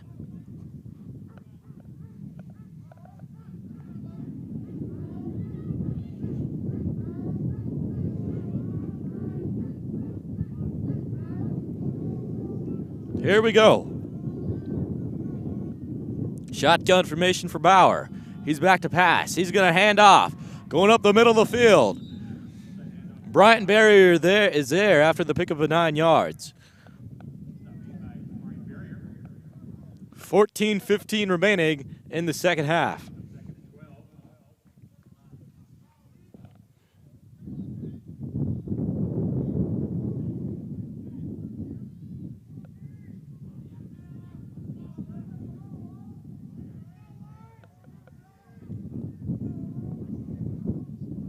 Here we go. Shotgun formation. Doubles on the strong side and the weak side. They'll fire. Oh, almost picked off. Jumped on it early with C.J. Christian. He's trying to make it 4 games in a row with an interception.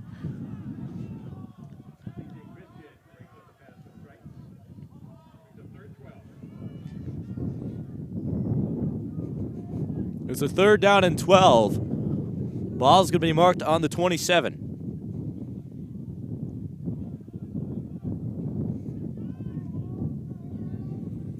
Trips out to the strong side. Josh Bauer is back to pass. He's rolling out right. Bauer pump fakes. He will fire.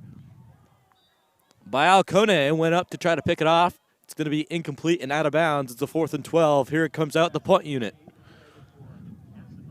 Looks like it'll be a 3rd and out to start off the first offensive drive of the second half. Let's see what the Tritons can do on their first drive.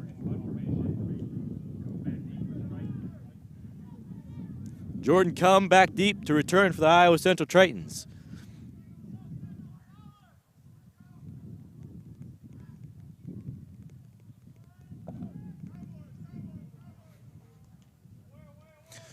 Bauer's kick is up, crosses the 50, fair catch called near the 45. Brownie says officially at the 47-yard line. I'm going to trust his word on it. 1st and 10, Iowa Central Tritons. They're ready to go back on offense. They need a spark plug. Who's going to be the answer? Will it be Desna Washington leading the NJCAA in receiving touchdowns? Will it be Byron Jarrett, the dual threat quarterback? Maybe Dalen Bodie. He'll get the handoff to start the half. A loss of 2 yards. 2nd and 12 on the 45.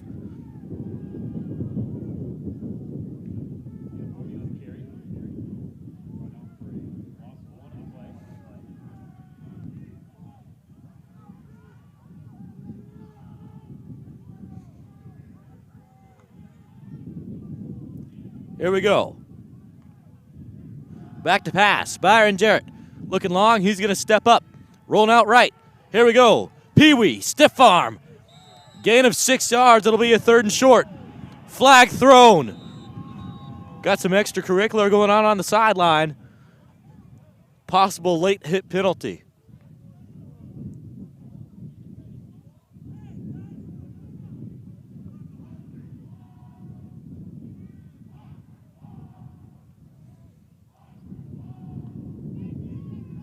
After the play, dead ball, personal foul, number 13 in the defense. That's a 15-yard penalty. Automatic first down. Dead ball penalty on the defense. Automatic first down and gain of 15 yards. That's going to mark the Tritons up on the 34-yard line. 1st and 10, Iowa Central.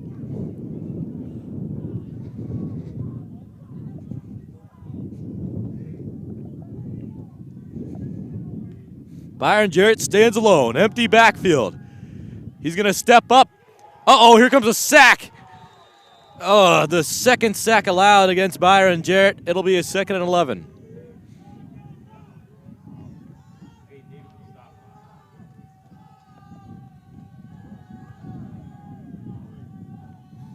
Twelve and a half minutes remain in the 3rd quarter. The boys in blue are struggling on offense. They're trying to stir the pot. Can they get something going? Doubles on the weak side. Weideman is out at blocking back.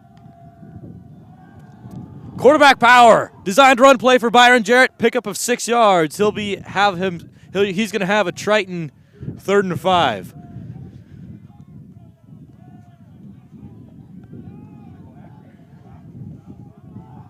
Michael Ackery was there on the stop. Number 35 for the Panthers. Blocking back in formation, it's Cal Wiedemann. Dalen Bodie's in at tailback. Byron Jarrett in the gun. He's going to hand off. No, he faked it. He got me on the fake. Play action pass. No penalty? Did he not play the ball? They're going to say that no penalty happened. Man, that was close to a defensive pass interference. It's going to bring up a 4th and 5. Tritons looking to go for it. Maybe Pee-wee will try to draw the defense off sides on a false start. He can do it on a hard count. It's a 4th down and 5, 11 and a half minutes to play in Dodger Stadium. The crowd is getting loud. Shotgun formation. Back to pass, firing short. Does he have enough for a 1st down? Dalen Bodie says he does.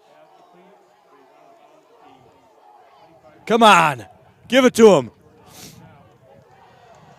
Oh, a shot to the gut. The 2nd 4th down conversion failed on the Triton offensive side. The Panthers are going to take over on the 27. Oh, a shot to the gut.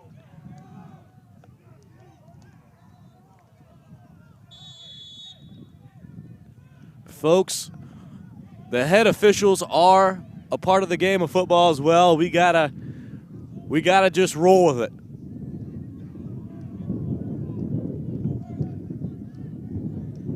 Shotgun formation. Doubles on the strong side. Bauer will hand off. Big time tackle for loss. There goes Tristan Waugh, Noah Epley, pulling him back to his own end zone. Loss of 5 yards for David Hall. Noah Epley, not a guy you want to mess with. Otherwise, he will be your bully for the rest of the day.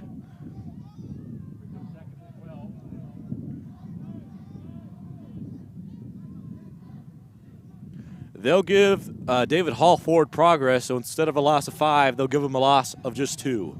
2nd and 12 at the 23.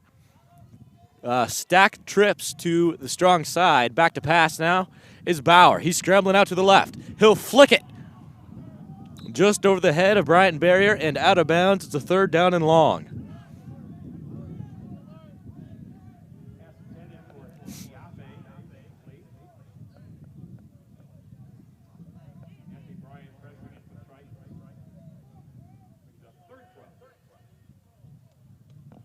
3rd and 12. Clock stopped at 10 minutes, 34 seconds to play in the third quarter.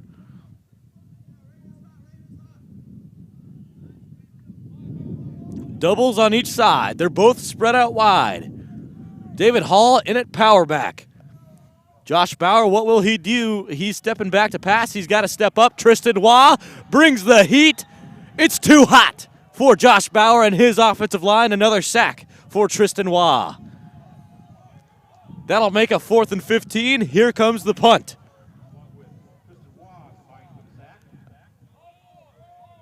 Wow. The Waugh factor. Tristan Waugh paired up with Deontay Bryant to combine for the sack. Loss of 3 yards. Here comes JB and the Panthers.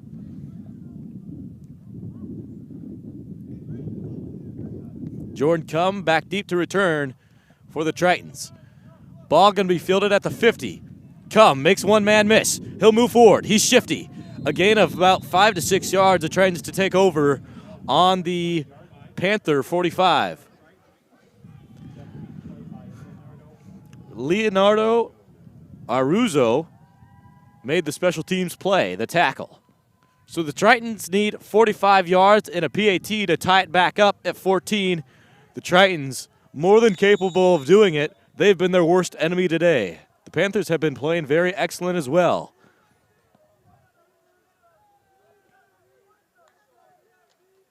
Jarrett will hand off. Fumble! Got to jump on it. Byron Jarrett does. And maybe that was the best case scenario because Bellamy fumbled it in the backfield. It would have been a loss of maybe 2. Byron Jarrett picked it up and ran with it for a gain of actually 3. So he turned a loss of 2 into a gain of 3. Trips to the strong side. Washington stands alone to the left. Play action pass. Rolling to the right. He'll fire. A streak route. Oh, great defense. Pass intended for Kyle Whitteman. Can't haul in the catch. It'll be a 3rd and 7.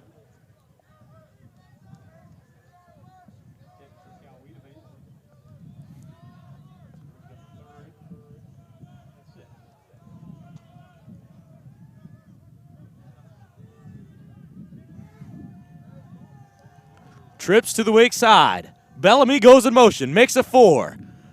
BJ stands alone. He's back to pass. He fires. A short little screen pass. Oh, and Madison Ridgway gets blasted in the backfield. That'll make it a 4th down and long. No.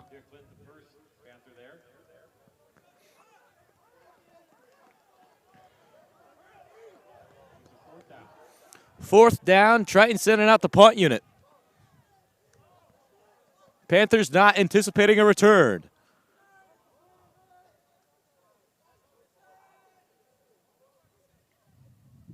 Kone's the punter. He gets it up. Booming punt. Gonna hit the 5-yard line and goes back deep into the woods. That means the Panthers will take over on their own 25-yard line.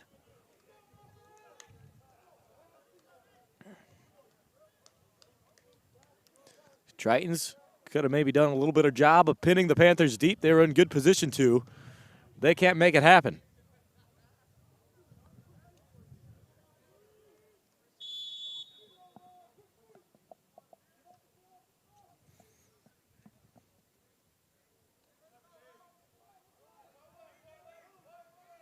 All right, who's going to be the hero? Someone has to step up to save the day. Wow, look at how many backs are back there. 5 total backs. Oh, no. Whitlock breaks around the outside. Pick up a 15, 22 yards. On an inside zone that was countered out to the weak side, Whitlock knows how to move with the football. We had 3 defensive linemen, but a total of 5 backers. 2 defensive backs and 3 linebackers. Are you kidding me? Same formation for Josh Bauer. Back to pass. Stepping up. He's going to keep it for himself. Noah Epley was there on the tackle first as he brought the man down.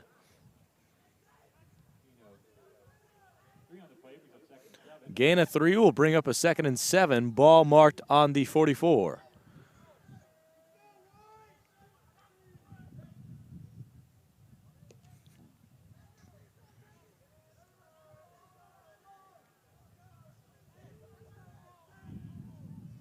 The Panthers, they love the cold weather, evidently. Tritons not pairing too well in it. Whitlock with an outside rush. Oh, big blast off the pads of C.J. Christian. Laid down the hammer.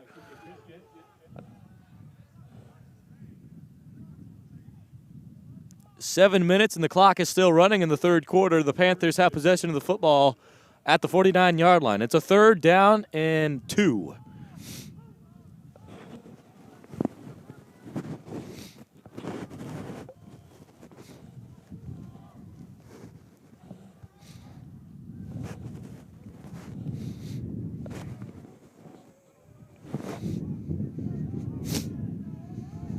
Third and short.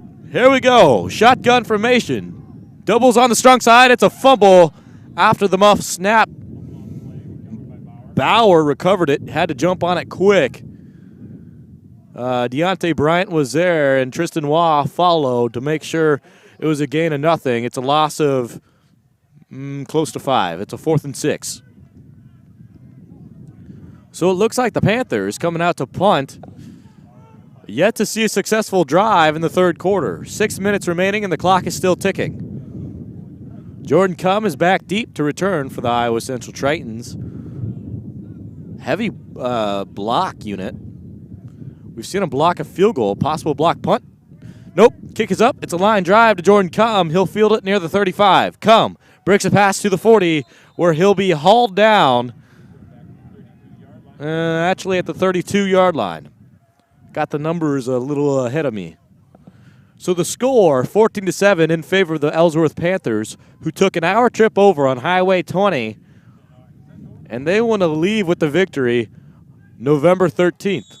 5:45 left in the third quarter. Folks, you're listening to Hank Ambrose of Triton Nation, bringing you the call on YouTube.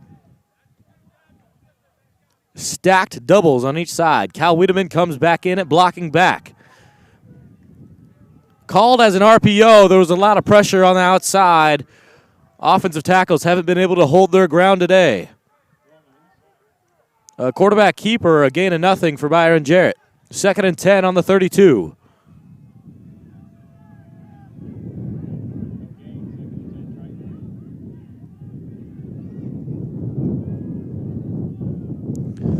Try backfield. Bellamy, Barrett, and Bodie. Bodie with an outside run. Couldn't find a blocker following Jalen Harris. That's going to be a gain of just 3. Here comes a 3rd down and 7 on the 35.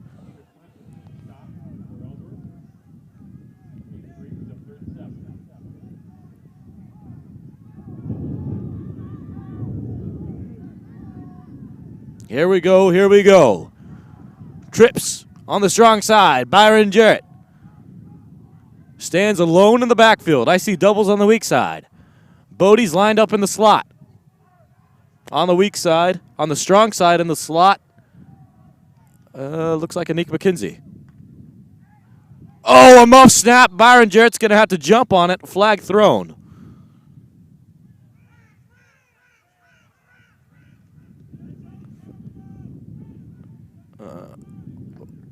Snap infraction, 69 to the offense.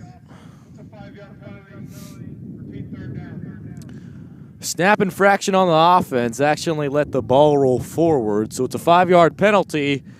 What was a 3rd and 7 will bring it to a 3rd down and 12. Ball's now on the 30. Different formation, a different look for the Triton offense. It's a shotgun formation, doubles on each side. Byron Jarrett, back to pass, looking over the middle of the field. He'll step up to the left. He's going to call his own number. He's wide open acre. Like a gazelle in an open pasture. Does the waltz and goes out of bounds at the 45-yard line. That's another Triton. 1st down. Officially a pickup of 25 yards as the Tritons will take over on the 45.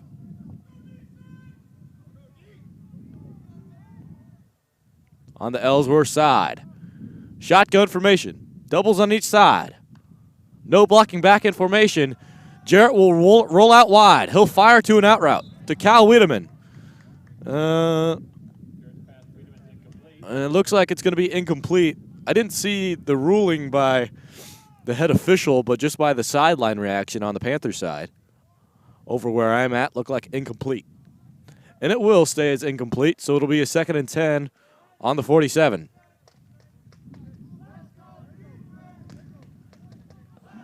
Three minutes, 43 seconds to go in quarter number 3. Wiedemann is in at blocking back. Bodie in at tail. Wiedemann in motion. Lines up in the slot. Byron Jarrett back to pass. Looking out wide. He's going to have to roll over the middle of the field to Bodie to dump it off, a pickup of maybe 5.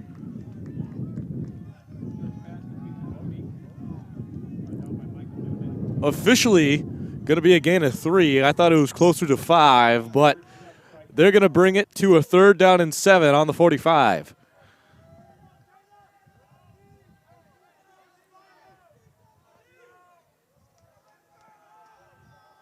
Doubles on the strong side, trips on the weak side.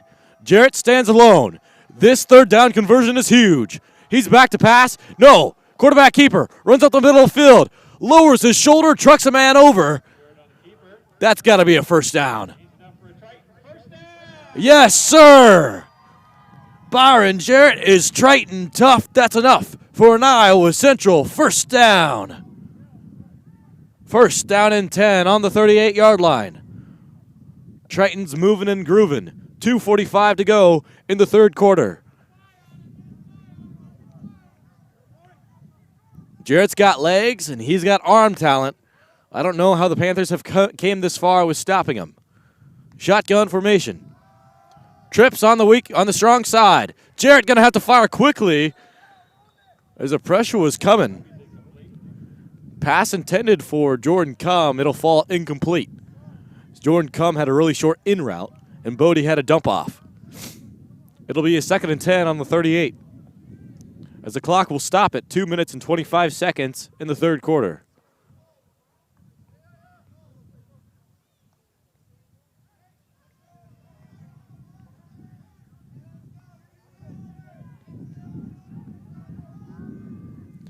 Trips on the weak side.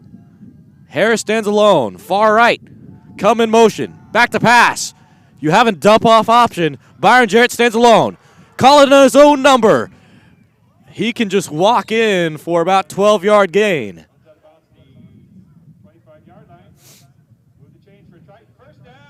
Byron Jarrett steps out at the 25-yard line. That's another Triton 1st down.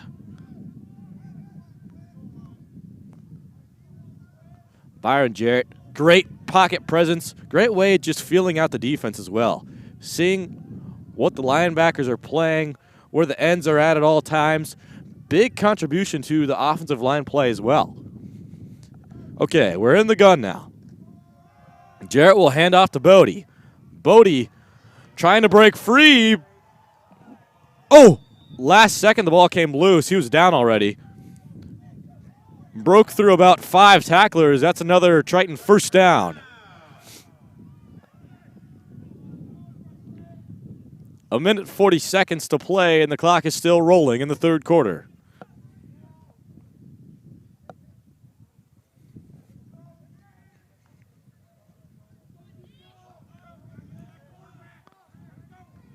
Shotgun formation. Doubles on the weak side. And on the strong side, Wiedemann goes in motion. That makes it trips on the weak side. Jarrett back to pass. He'll fire outside to Cal Wiedemann. He's trying to find the end zone. He gets stiff-armed. Going forward. They're going to call him out of bounds. Multiple penalty markers have flown on the field. One near the tackler and then other near the linebacking core on the Panther side. Maybe a legal man downfield, or I don't know. May call a face mask, as I did see a little stiff arm that went against Cal Wiedemann when they were trying to tackle him. Went a little high with the tackle. Personal foul. face mask on the defense. Half the distance to the goal. First down. So on that stiff arm that went against Cal Whitman, they will call a face mask. Good call. That's a first down and a half a distance to the goal. So it's a first and goal, inches away. Quarterback power is all you need with Byron Jarrett. Let's see what they call here. Shotgun formation. Whitman in a blocking back. It's a quarterback power. He's 2 for 2 on quarterback powers inside the 2-yard line. Byron Jarrett, the big man. His nickname is Pee Wee, but he's nothing when talking about Pee Wee. Wow. 13-14 before the PAT. Byron Jarrett like a bull in blue.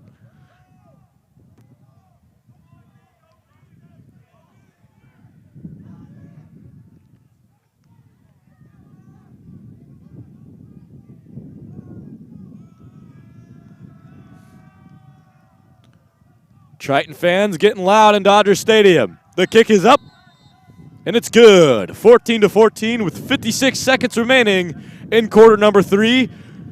Tell you what, folks, this game, we got 2 Billy Goats on a bridge, and they are battling hard. Ellsworth Panthers, they want to win the battle of Highway 20, but the Iowa Central Tritons, they have something to say about it. You can't sneak away with a victory that easily in Dodger Stadium. The Tritons, obviously, the cold has affected them tremendously, but they're heating up to start the second half. Let's see if the Panthers have an answer for them once they get the ball back right before the third quarter closes.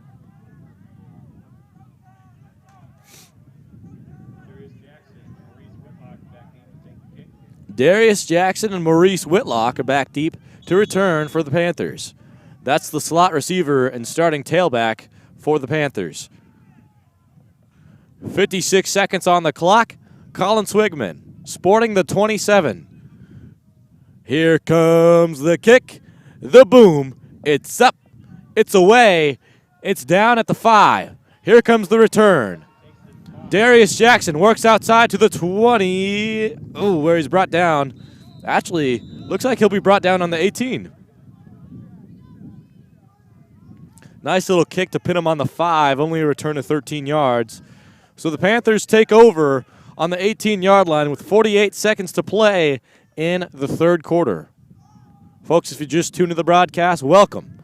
Listen to Hank Ambrose on the call for the Iowa Central Tritons before we get into the fourth quarter. I'd like to shout out my crew today. We got Kia, who's the director of the production today. Got Javi, he's producing the show. He's currently on camera right now. And we got Brandon running graphics and helping out with the production. Thank you, guys. Trips out to the strong side. Hand off to the power back. Puts his shoulder down. Bryant Barrier has something to say about it. Power against power. That'll send him down. 40 seconds on the clock. It's ticking away.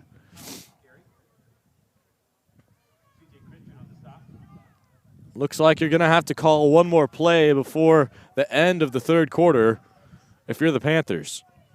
There's a 1-second difference between the game and play clock. 15. They're not set yet. 10 seconds. Here we go. Man in motion out of the try backfield. Handoff up the middle to a power back. Stopped at the line of scrimmage. Going to be brought down for a loss.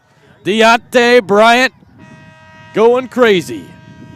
14-14. The Panthers are going to start with it on the 22-yard line. It'll be a second down and 15 minutes in the fourth and final quarter to play in Fort Dodge, Iowa. In the final regular season game in the NJCAA. Wow. What a game it's been so far. Both of the Triton touchdowns have came off of a quarterback power designed run play with Byron Jarrett inside the 5-yard line. The 2 touchdowns for the Panthers. One was an 8-yard curl route to Jackson. The other one, Caleb Willis, the starting left guard, jumped on the football. In classic backyard football action, Willis jumped on the football in the end zone off of a blocked field goal that went off the hands of Bryant Barrier and Garrett Olendike. He was the only one around the area to jump on the football. That's what got 6 points for the Panthers. As we look down on the field now, the Tritons are all ready to play on defense. They're stoked. They're fired up. They don't want to lose. They were stunned at halftime. They're playing with a little more passion than the Panthers are to begin the second half. It's a 3rd down and 8 on the 22. Whitlock is back there at tailback. Josh Bauer is the quarterback. Stack set to the weak side. Going short. Here comes a tackle. That's big time. Holy moly, Kenny Givens. G baby. Send him down.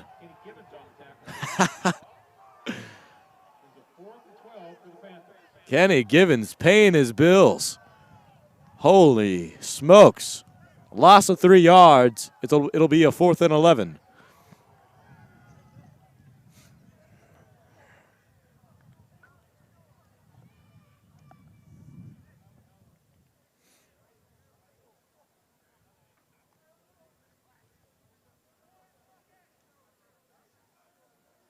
Bauer gets the snap off. It is up.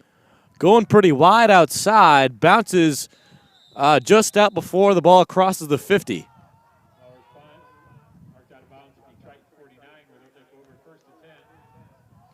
Well, I guess I will say it crossed the 50. I'm a little closer. I thought it. Well, it's okay. Regardless, the Triton will be on one of the 49-yard lines. They're going to be on the Triton 49 officially. It's going to be a 1st and 10 with 14 minutes and 6 seconds to play in the 4th and final quarter in Dodger Stadium.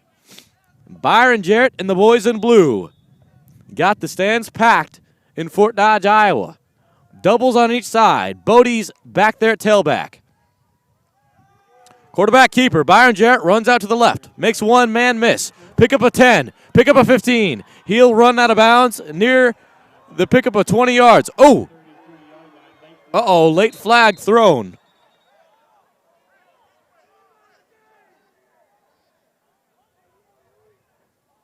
A late flag is thrown. Possible personal foul. Result of the play is 1st down. At the ball, dead ball, personal foul. Number 77 Yep. of the offense. That's a 15-yard penalty. 1st down. Personal foul on the offensive line. It's number 77. A dead ball foul. That'll result in a 1st down, but a loss of 15.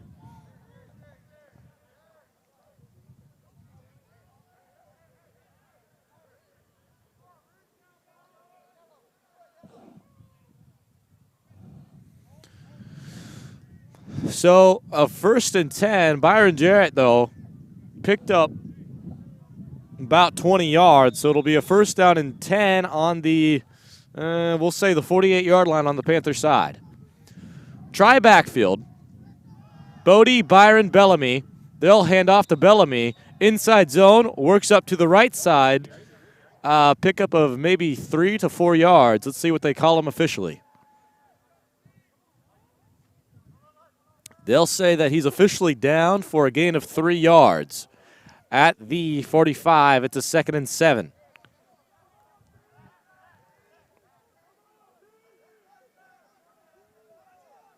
Haven't seen a pistol formation in this game. Just realize that.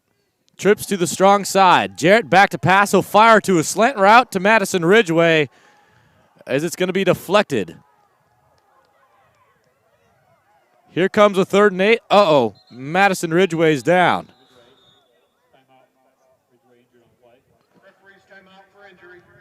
Looks like he was grabbing at his leg. Madison Ridgeway is down. He's a key player in the passing offense. Head trainer going over to check him out. I hope he's okay. Looked like he grabbed his back Achilles on his left leg. I'm hoping he just pulled maybe a hamstring or something.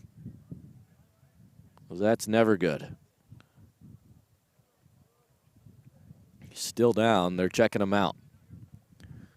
Folks, I got to tell you, if you're a fan of Iowa Central Triton athletics, then I think you'd be a fan of my show. Moments with Montalto, every single Monday night, 6 p.m. on KICB 88.1 The Point. Make sure you check me out every single Monday night at 6 p.m. We talk Triton athletics with Coach Montalto, Coach Horn, the football and volleyball coach, and now heading into this month of November, we've added winter sports. And I got some good news on the field. Madison Ridgway gets up to his own power as he's limping off the field. Doesn't need any help. He appears to be okay. 13 minutes and 12 seconds remaining in the fourth quarter. It's a 3rd down and 8. Byron Jarrett stands alone in the backfield. Trips on the strong side. Bodie's lined up in the slot on the weak side. Here we go. Make or break for the Iowa Central Tritons. What do you got up your sleeve? Jesse Montalto. Jarrett going to have to scramble after he's got pressure. Firing deep. Anik McKenzie, no. Off the helmet of the star safety, number 28. Had the right play call. A lot of pressure in the backfield for Byron Jarrett. Fired it a little too short and didn't have the distance. That'll bring on the punt team.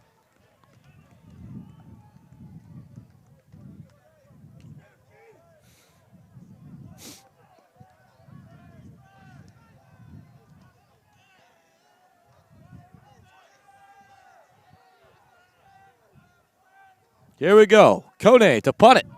Line drive kick. Going to bounce near the 25 where it's going to lie dead. Browning's going to help me up with the spot of the ball. They're going to say down at the 19. It's a 1st and 10 for the Ellsworth Panthers with under 13 minutes to play in the fourth quarter.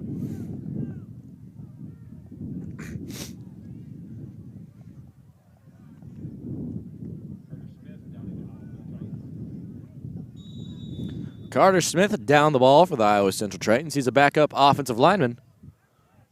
Sports the number 69.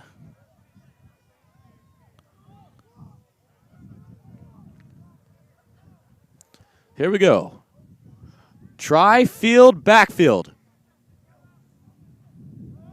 Back to pass. Firing over the middle to a wide open receiver. There you go. You can just kiss the end zone. On the very first play in the fourth quarter for the Panthers on offense, it's going to be an 81-yard touchdown to number 83 off of a little crossing route. Wow. Our star safeties and Major Williams and CJ Christian were nowhere to be found.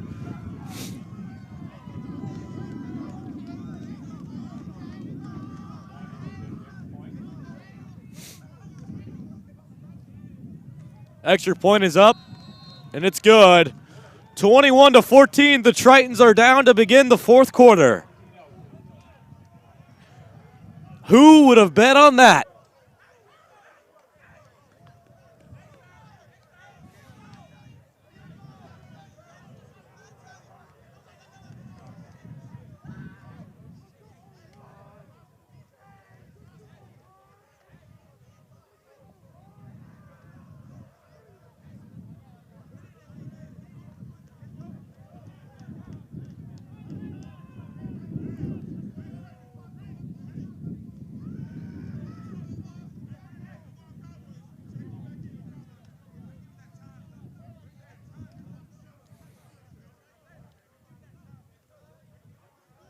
The silence is loud in Dodger Stadium. Walters in kickoff formation for the Panthers. Ball's placed down. The Tritons better be ready to go to start the fourth quarter.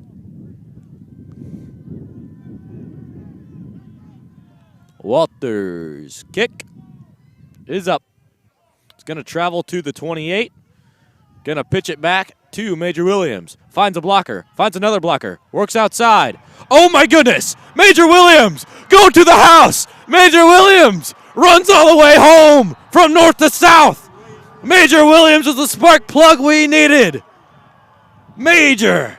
Holy moly. We got Tritons falling on the ground. They're doing snow angels on the field. Major Williams. That's MW2 for you. He fell asleep on defense. He was wide awake on offense. That'll bring the score 20-21. Here comes Colin Swigman for the PAT. The Tritons, right when you think you hit the life out of them, they come right back and hit you in the back of the head. Swigman's kick is up, and it's good. Tied at 21 with 12 and a half minutes to play in the fourth quarter. Uh-oh, late flag on the field. Going to be a dead ball penalty.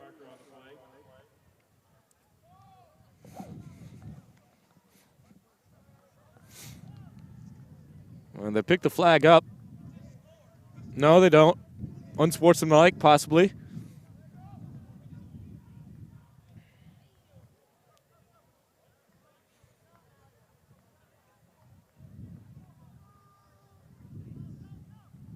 What a game of football today. Under 30 degrees Fahrenheit. Colder than crap in Fort Dodge, Iowa. We're tied at 21 at the start of the fourth quarter. Who would have thought of that on November 13th? Great way to start football. You got it is an unsportsmanlike penalty against the Tritons, by the way. That's going to move them back on the kickoff. So Swigman will kick it at the 20-yard line. But, wow. We got Iowa high school playoffs in the Unidome today. Wow. What a day to be a football fan. So Colin Swigman kicking off for the Tritons. Let's see what he's got up his sleeve. Swigman's kick. Line drive, boom and kick. Going back deep. Fielded down near the 30. Darius Jackson on the return. Gets a pass to the 30-yard marker.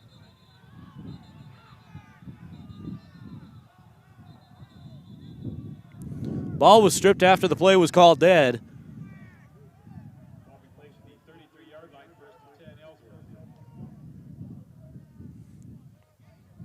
So officially, ball's placed at the 33-yard line. It's a 1st and 10 Ellsworth.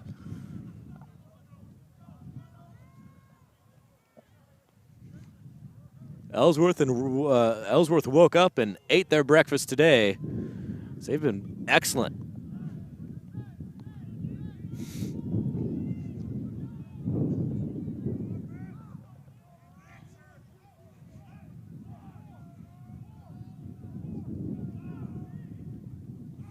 So here we go. Bauer stands alone. 5 wide receivers out to the weak side.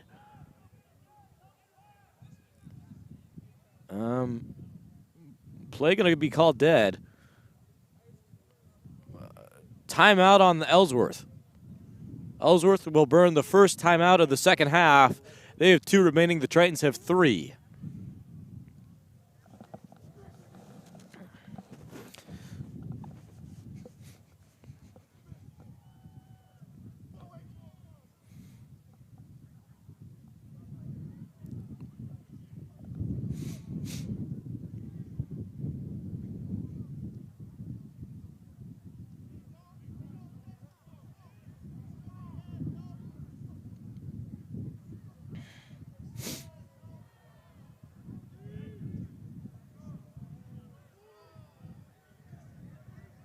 Here we go.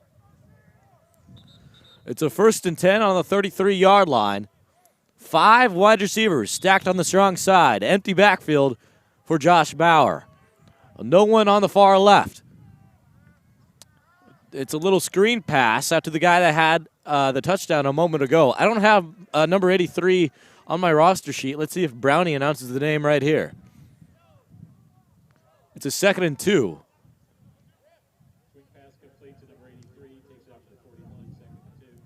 Brownie doesn't have it on his roster sheet either, so just put him at 83. He did catch the touchdown pass earlier.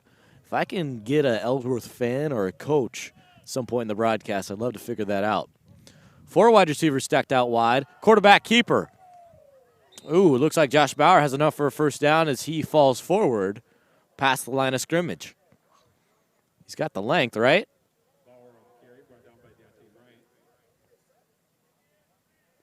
Oh, they're gonna call him short. Jacob Bauer is 6'1", but if he was 6'6", like Byron Jarrett, man, that would have been a first down. Byron Jarrett's actually 6'4". Well, actually, if he was 6'4", like Byron Jarrett, it probably would have been good. It's a 3rd and inches. First time in this game, a single back formation on a 3rd and inches. They ran a quarterback sneak, but the play was called dead.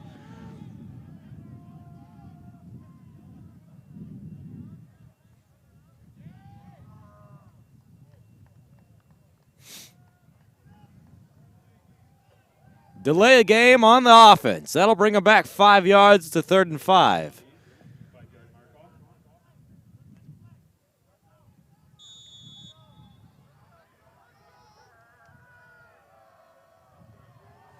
CJ Christian, Major Williams, Garrett Oldyke trying to get the crowd loud. That's exactly what they do. In return, back to pass, fired over the middle of the field. Oh! Flag thrown. 2 flags thrown. It's going to be a pass interference. Either a pass interference or a defensive hold.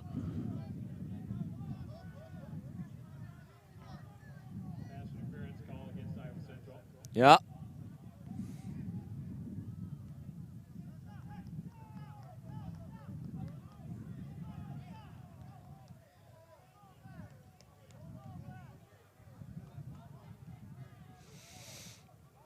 So that'll be an automatic first down and a gain of 15. First and 10 on the Triton 48-yard line for Ellsworth. Under 11 minutes to play in the final quarter. Shotgun formation. Trips on the weak side. And Bowers back to pass. He's firing short to a screen pass. Dump off screen. Jackson got the reception and had the yak for about 5 yards, so it's a gain of 8. Major Williams was on the tackle. 2nd and 2.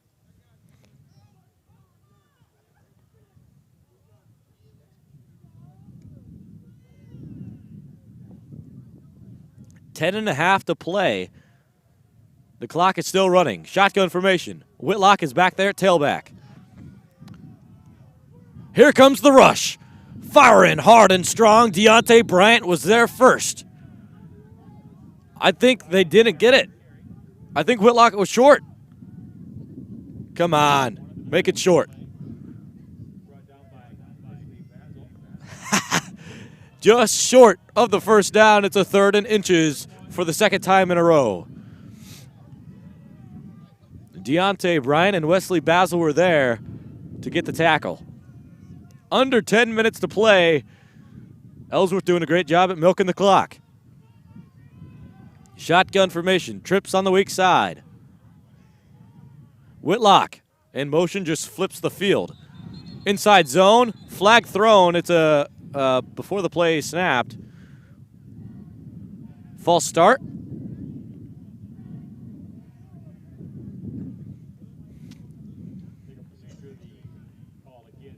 Yep. Actually, it's an illegal procedure against the offense.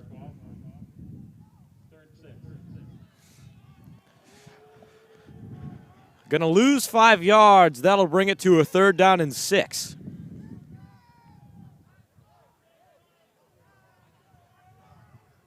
The doubles on each side. They're spread out wide. Shotgun formation. Whitlock to Bowers right. Back to pass. Firing over long. By Cody! Let's go! By Lau Cody! Cody Allen! Ha! Let's go! Cody rises to the occasion and brought the ball back down with them.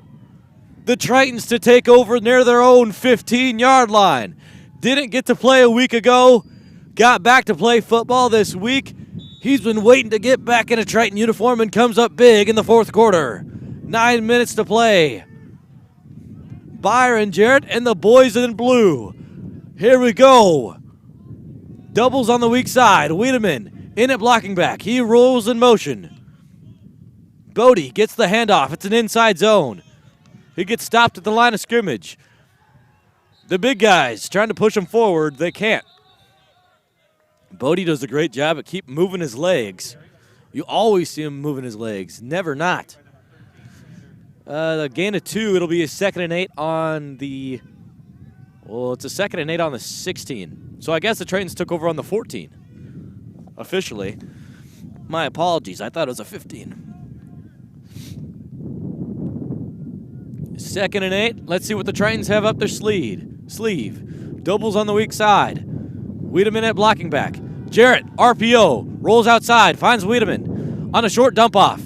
Gets the first down at about an extra 2 or 3 yards.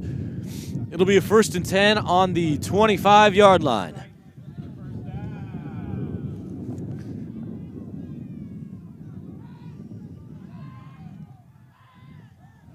Byron Jarrett in shotgun formation. Screen pass to Jordan Cum. Makes one miss. Pick up a 5, pick up a 10, and works his way out of bounds. Jordan Cum with the extra effort getting it done for the Iowa Central Tritons. Tritons moving the rock.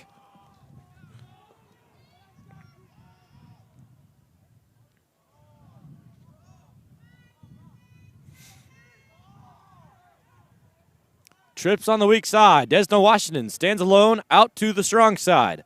Bodie goes out wide on the weak. Jarrett steps up.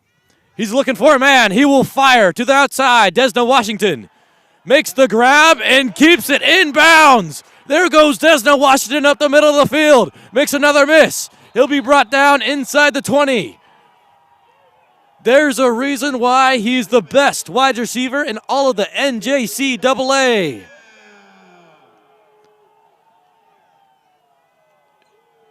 Division I schools take note of Desno Washington. That's a pickup of 55 yards. Here we go now. Byron Jarrett in the gun. Play action rollout pass to Cal Wiedemann. Big tackle outside, pickup of nearly 5. It'll be a 2nd and 5. Isaac Miller was there on the tackle. He plays outside linebacker. Brownie's going to help me out. He's going to say it's actually a gain of 7. A 2nd and 3.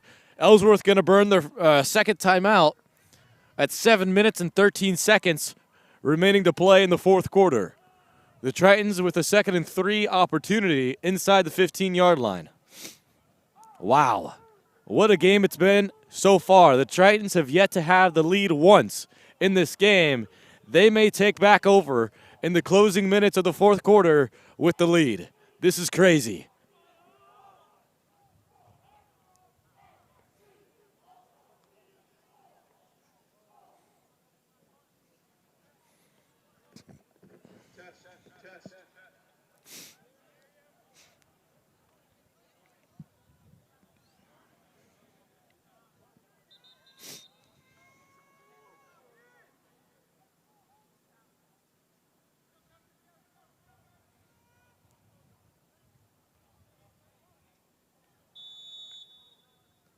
All right, out of the timeout, let's see what team it worked in favor of. Doubles on each side, but they're not spread out wide. Cum goes in motion, out route. He can throw it to him. He decides not to. Byron Jarrett looks up in the pocket, calling his own number. There's a flag in the backfield.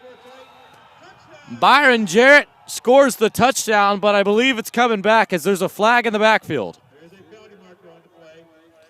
I think it's an offensive hold. Just where the flag is spotted.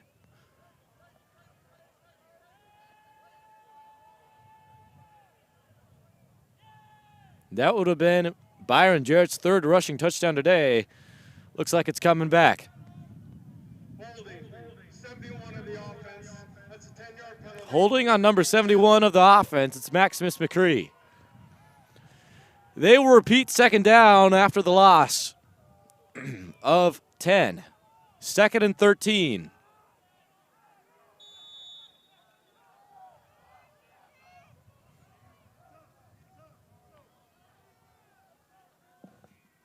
Seven minutes to play. Shotgun formation, 2 wide receivers spread out wide. Wiedemann in blocking back. Gonna fire now for Bodie. Finds a lane. Works open. He's gonna have enough for a first down. Let's see if they... Okay. So Brownie helps me out. They say that he's marked out at the 7. It's a Triton first and goal. So here we go. Under 7 minutes to play. The clock is still running. 20 seconds on the play clock. 6:45 on the game. Tritons lining up. Shotgun formation. Wiedemann rolls in motion. Back to pass. Looking over the middle of the field. Byron Jarrett scrambles outside. Rollout. He's still running outside. Oh, he about tripped over himself. Fires for the corner of the end zone where no one is at. Uh-oh. Byron Jarrett's down. He gets helped up. Limping on his leg. Looks like he fell awkwardly. When he threw it, he kind of had to spin. And it looked like he landed on his leg a little awkward. He looks to be okay. He was limping at first, and now he's just stretching out his knee.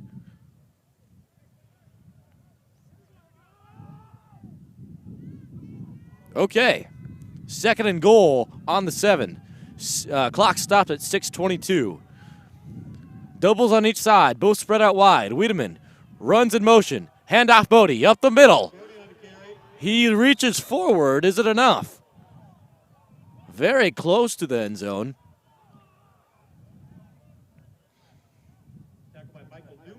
Michael Newman was the tackler. They're going to say he was short. Third and goal inside the 5. Under 6 minutes to play. Come on, offense. Huge play. Here we go, the Tritons line up in the gun. Trips on the strong side. Quarterback power. For the 3rd time in a row, it is good. Every single time the Tritons have ran a quarterback power for Byron Jarrett inside the 5-yard line, it has gone for a touchdown. The Tritons take the lead for the first time today with 5 minutes and 38 seconds to play in the 4th quarter. 27-22, or 27-21.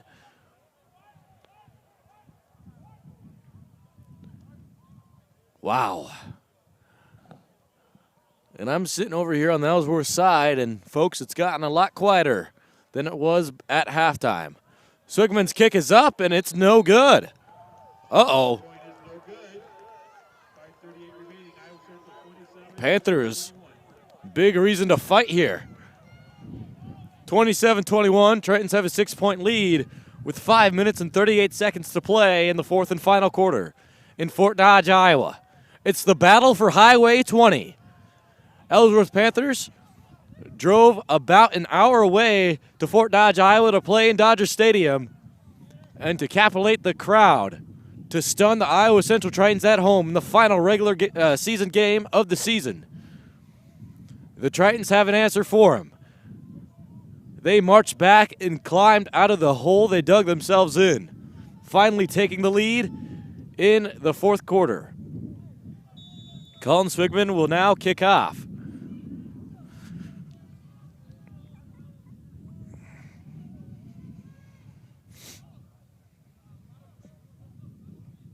Swigman's kick is up. Here we go. Return down by Jackson. Near the 30. He's going to be stopped. Ooh, well, it looked like he was going to pass the 30, but he'll be stopped at the 28. Tritons will be on defense with 5 minutes, 33 seconds left on the game clock. Panthers have a 1st and 10 on the 28.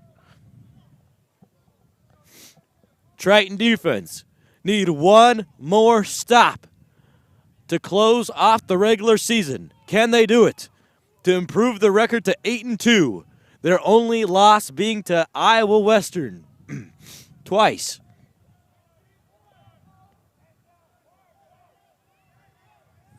Trips out to the weak side, shotgun formation. They're going to send Jackson in motion. Bauer, back to pass.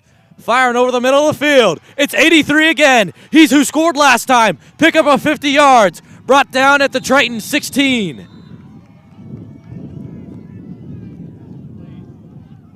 He's the nameless Ranger.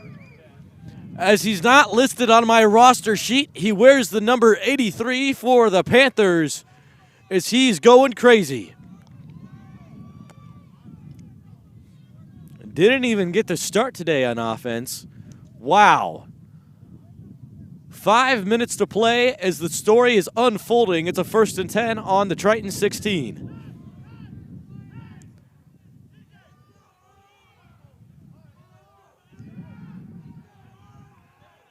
Shotgun formation. Stack set. Doubles on each side. Here we go. Deontay Bryant was there. 96 brought down number 12. Wow. The speed of our edge rushers are insane. Deontay Bryant almost got to the quarterback before the ball was snapped to him. That's how quick he is. 27-21, 4.5 to play.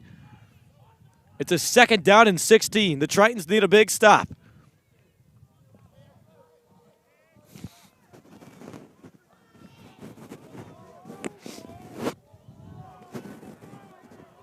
Here we go.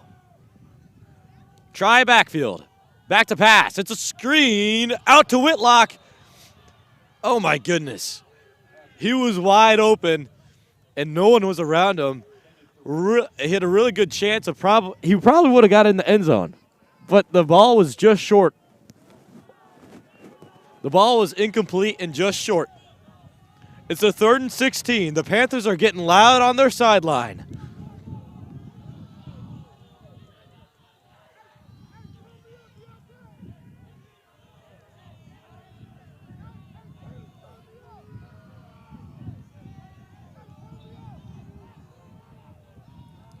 Trips on the weak side. Panthers with it. Back to pass is Bauer. He steps up. He can't avoid Tristan Waugh. The sophomore stud at defensive end. The 2-year starter gets to the quarterback. We got 2 sacks in a row. 4th down and 22. 3.5 minutes to play. The Panthers have just 1 timeout.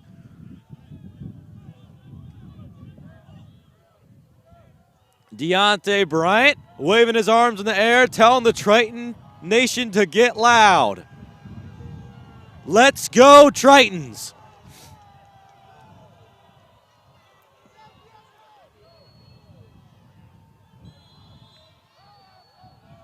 And the Panthers are going to burn their final timeout with 3 minutes and 12 seconds to play in the 4th and final quarter. The boys in blue are ecstatic as they head over to the sideline to talk one over. Let's see what the Panthers come out in. Wow. Wow, wow. That's all I got to say.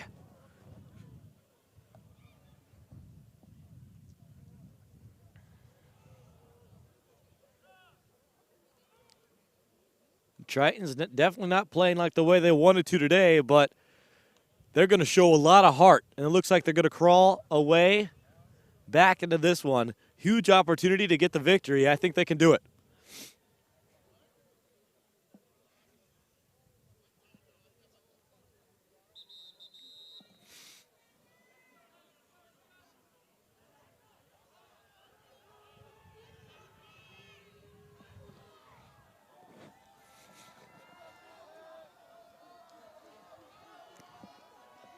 For a lot of these guys, it's their last time playing in Dodger Stadium. They want to go out with a bang. Here we go, shotgun formation. Doubles on each side. Bauer back to pass. He's got to step up to avoid Bryant. Goes to the end zone. It's up. No good. It's dropped.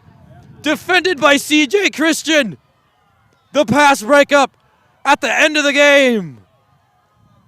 The Tritons will take over on the 22. Let's go, Iowa Central Tritons. Fight, fight, fight. 3 minutes, 5 seconds to play in the fourth quarter, 27-21.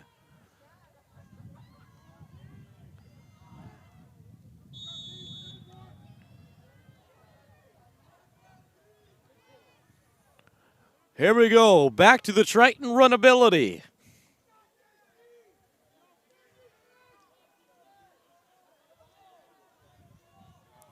Tritons coming out, shotgun formation. Wiedemann in it, blocking back. Handoff outside to Bellamy. He'll have a loss of 2, maybe 3 yards. It'll be a second down and 13.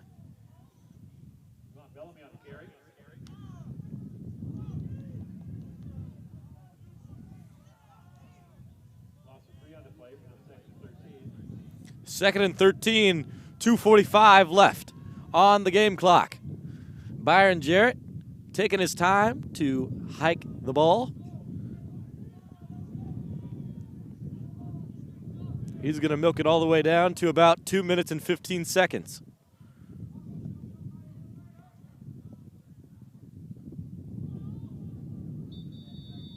Actually, the Tritons are going to call a timeout on the final second of the play clock. So I tell you what, folks, they're going to take a timeout on the field. I'm going to take a timeout in the broadcast. 27-21, 2:17 remaining in the fourth quarter. I'll be right back after this short break.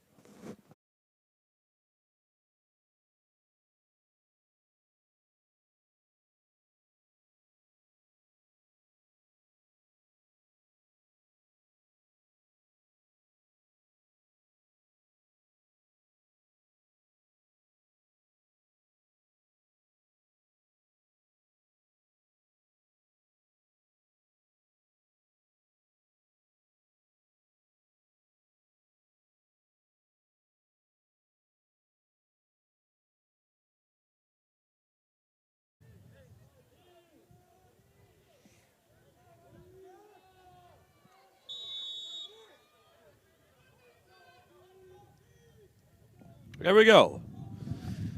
Tritons with it. Shotgun formation. Rollout pass to Wiedemann. Going out wide. He might have a first down. He went out of bounds with it. If he doesn't. Oh, yes. Brownie gets loud, calls it like it's Christmas. That's another Triton first down. And here we go. The Tritons can begin to milk the clock away. We're under 2 minutes. The Panthers have no more timeouts. The score, 27-21.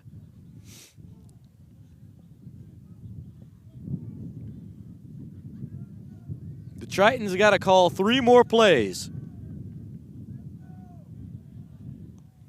Here we go, out of the gun. Handoff Bellamy, works up the middle of the field. He'll be stopped at the line of scrimmage.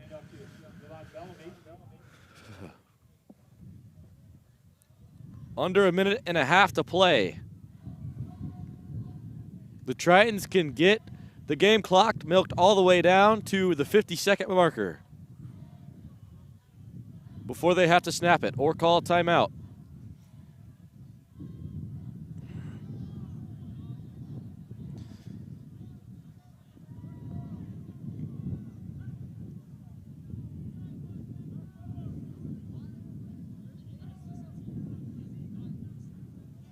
Here we go. 55 seconds. Trips on the weak side. Byron Jarrett. Ooh, multiple flags thrown.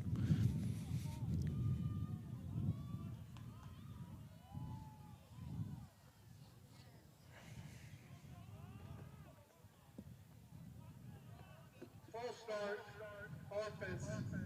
Everybody but the center. 5-yard penalty. Wow. Beat the down. False start on the offense. Everybody but the center was the call.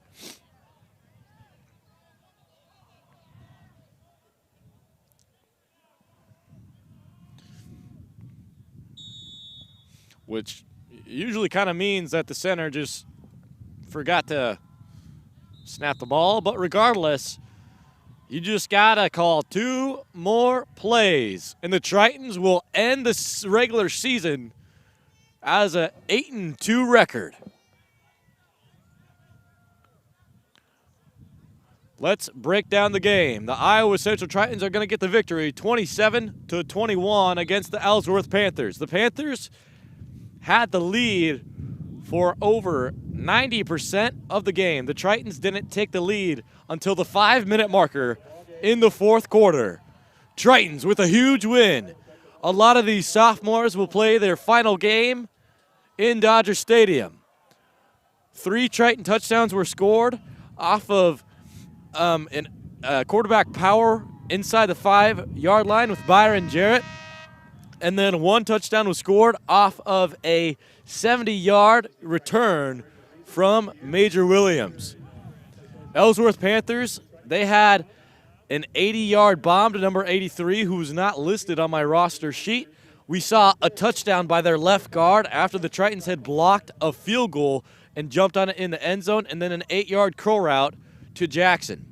The final score, 27-21. Folks, we broadcast every single home matchup for the Iowa Central Tritons here on Triton Nation's YouTube channel. Before you guys go, I'd like to just thank you for checking out the broadcast. Much love to everyone. Have a safe and fun weekend. Otherwise, I'll be signing out from Triton Nation.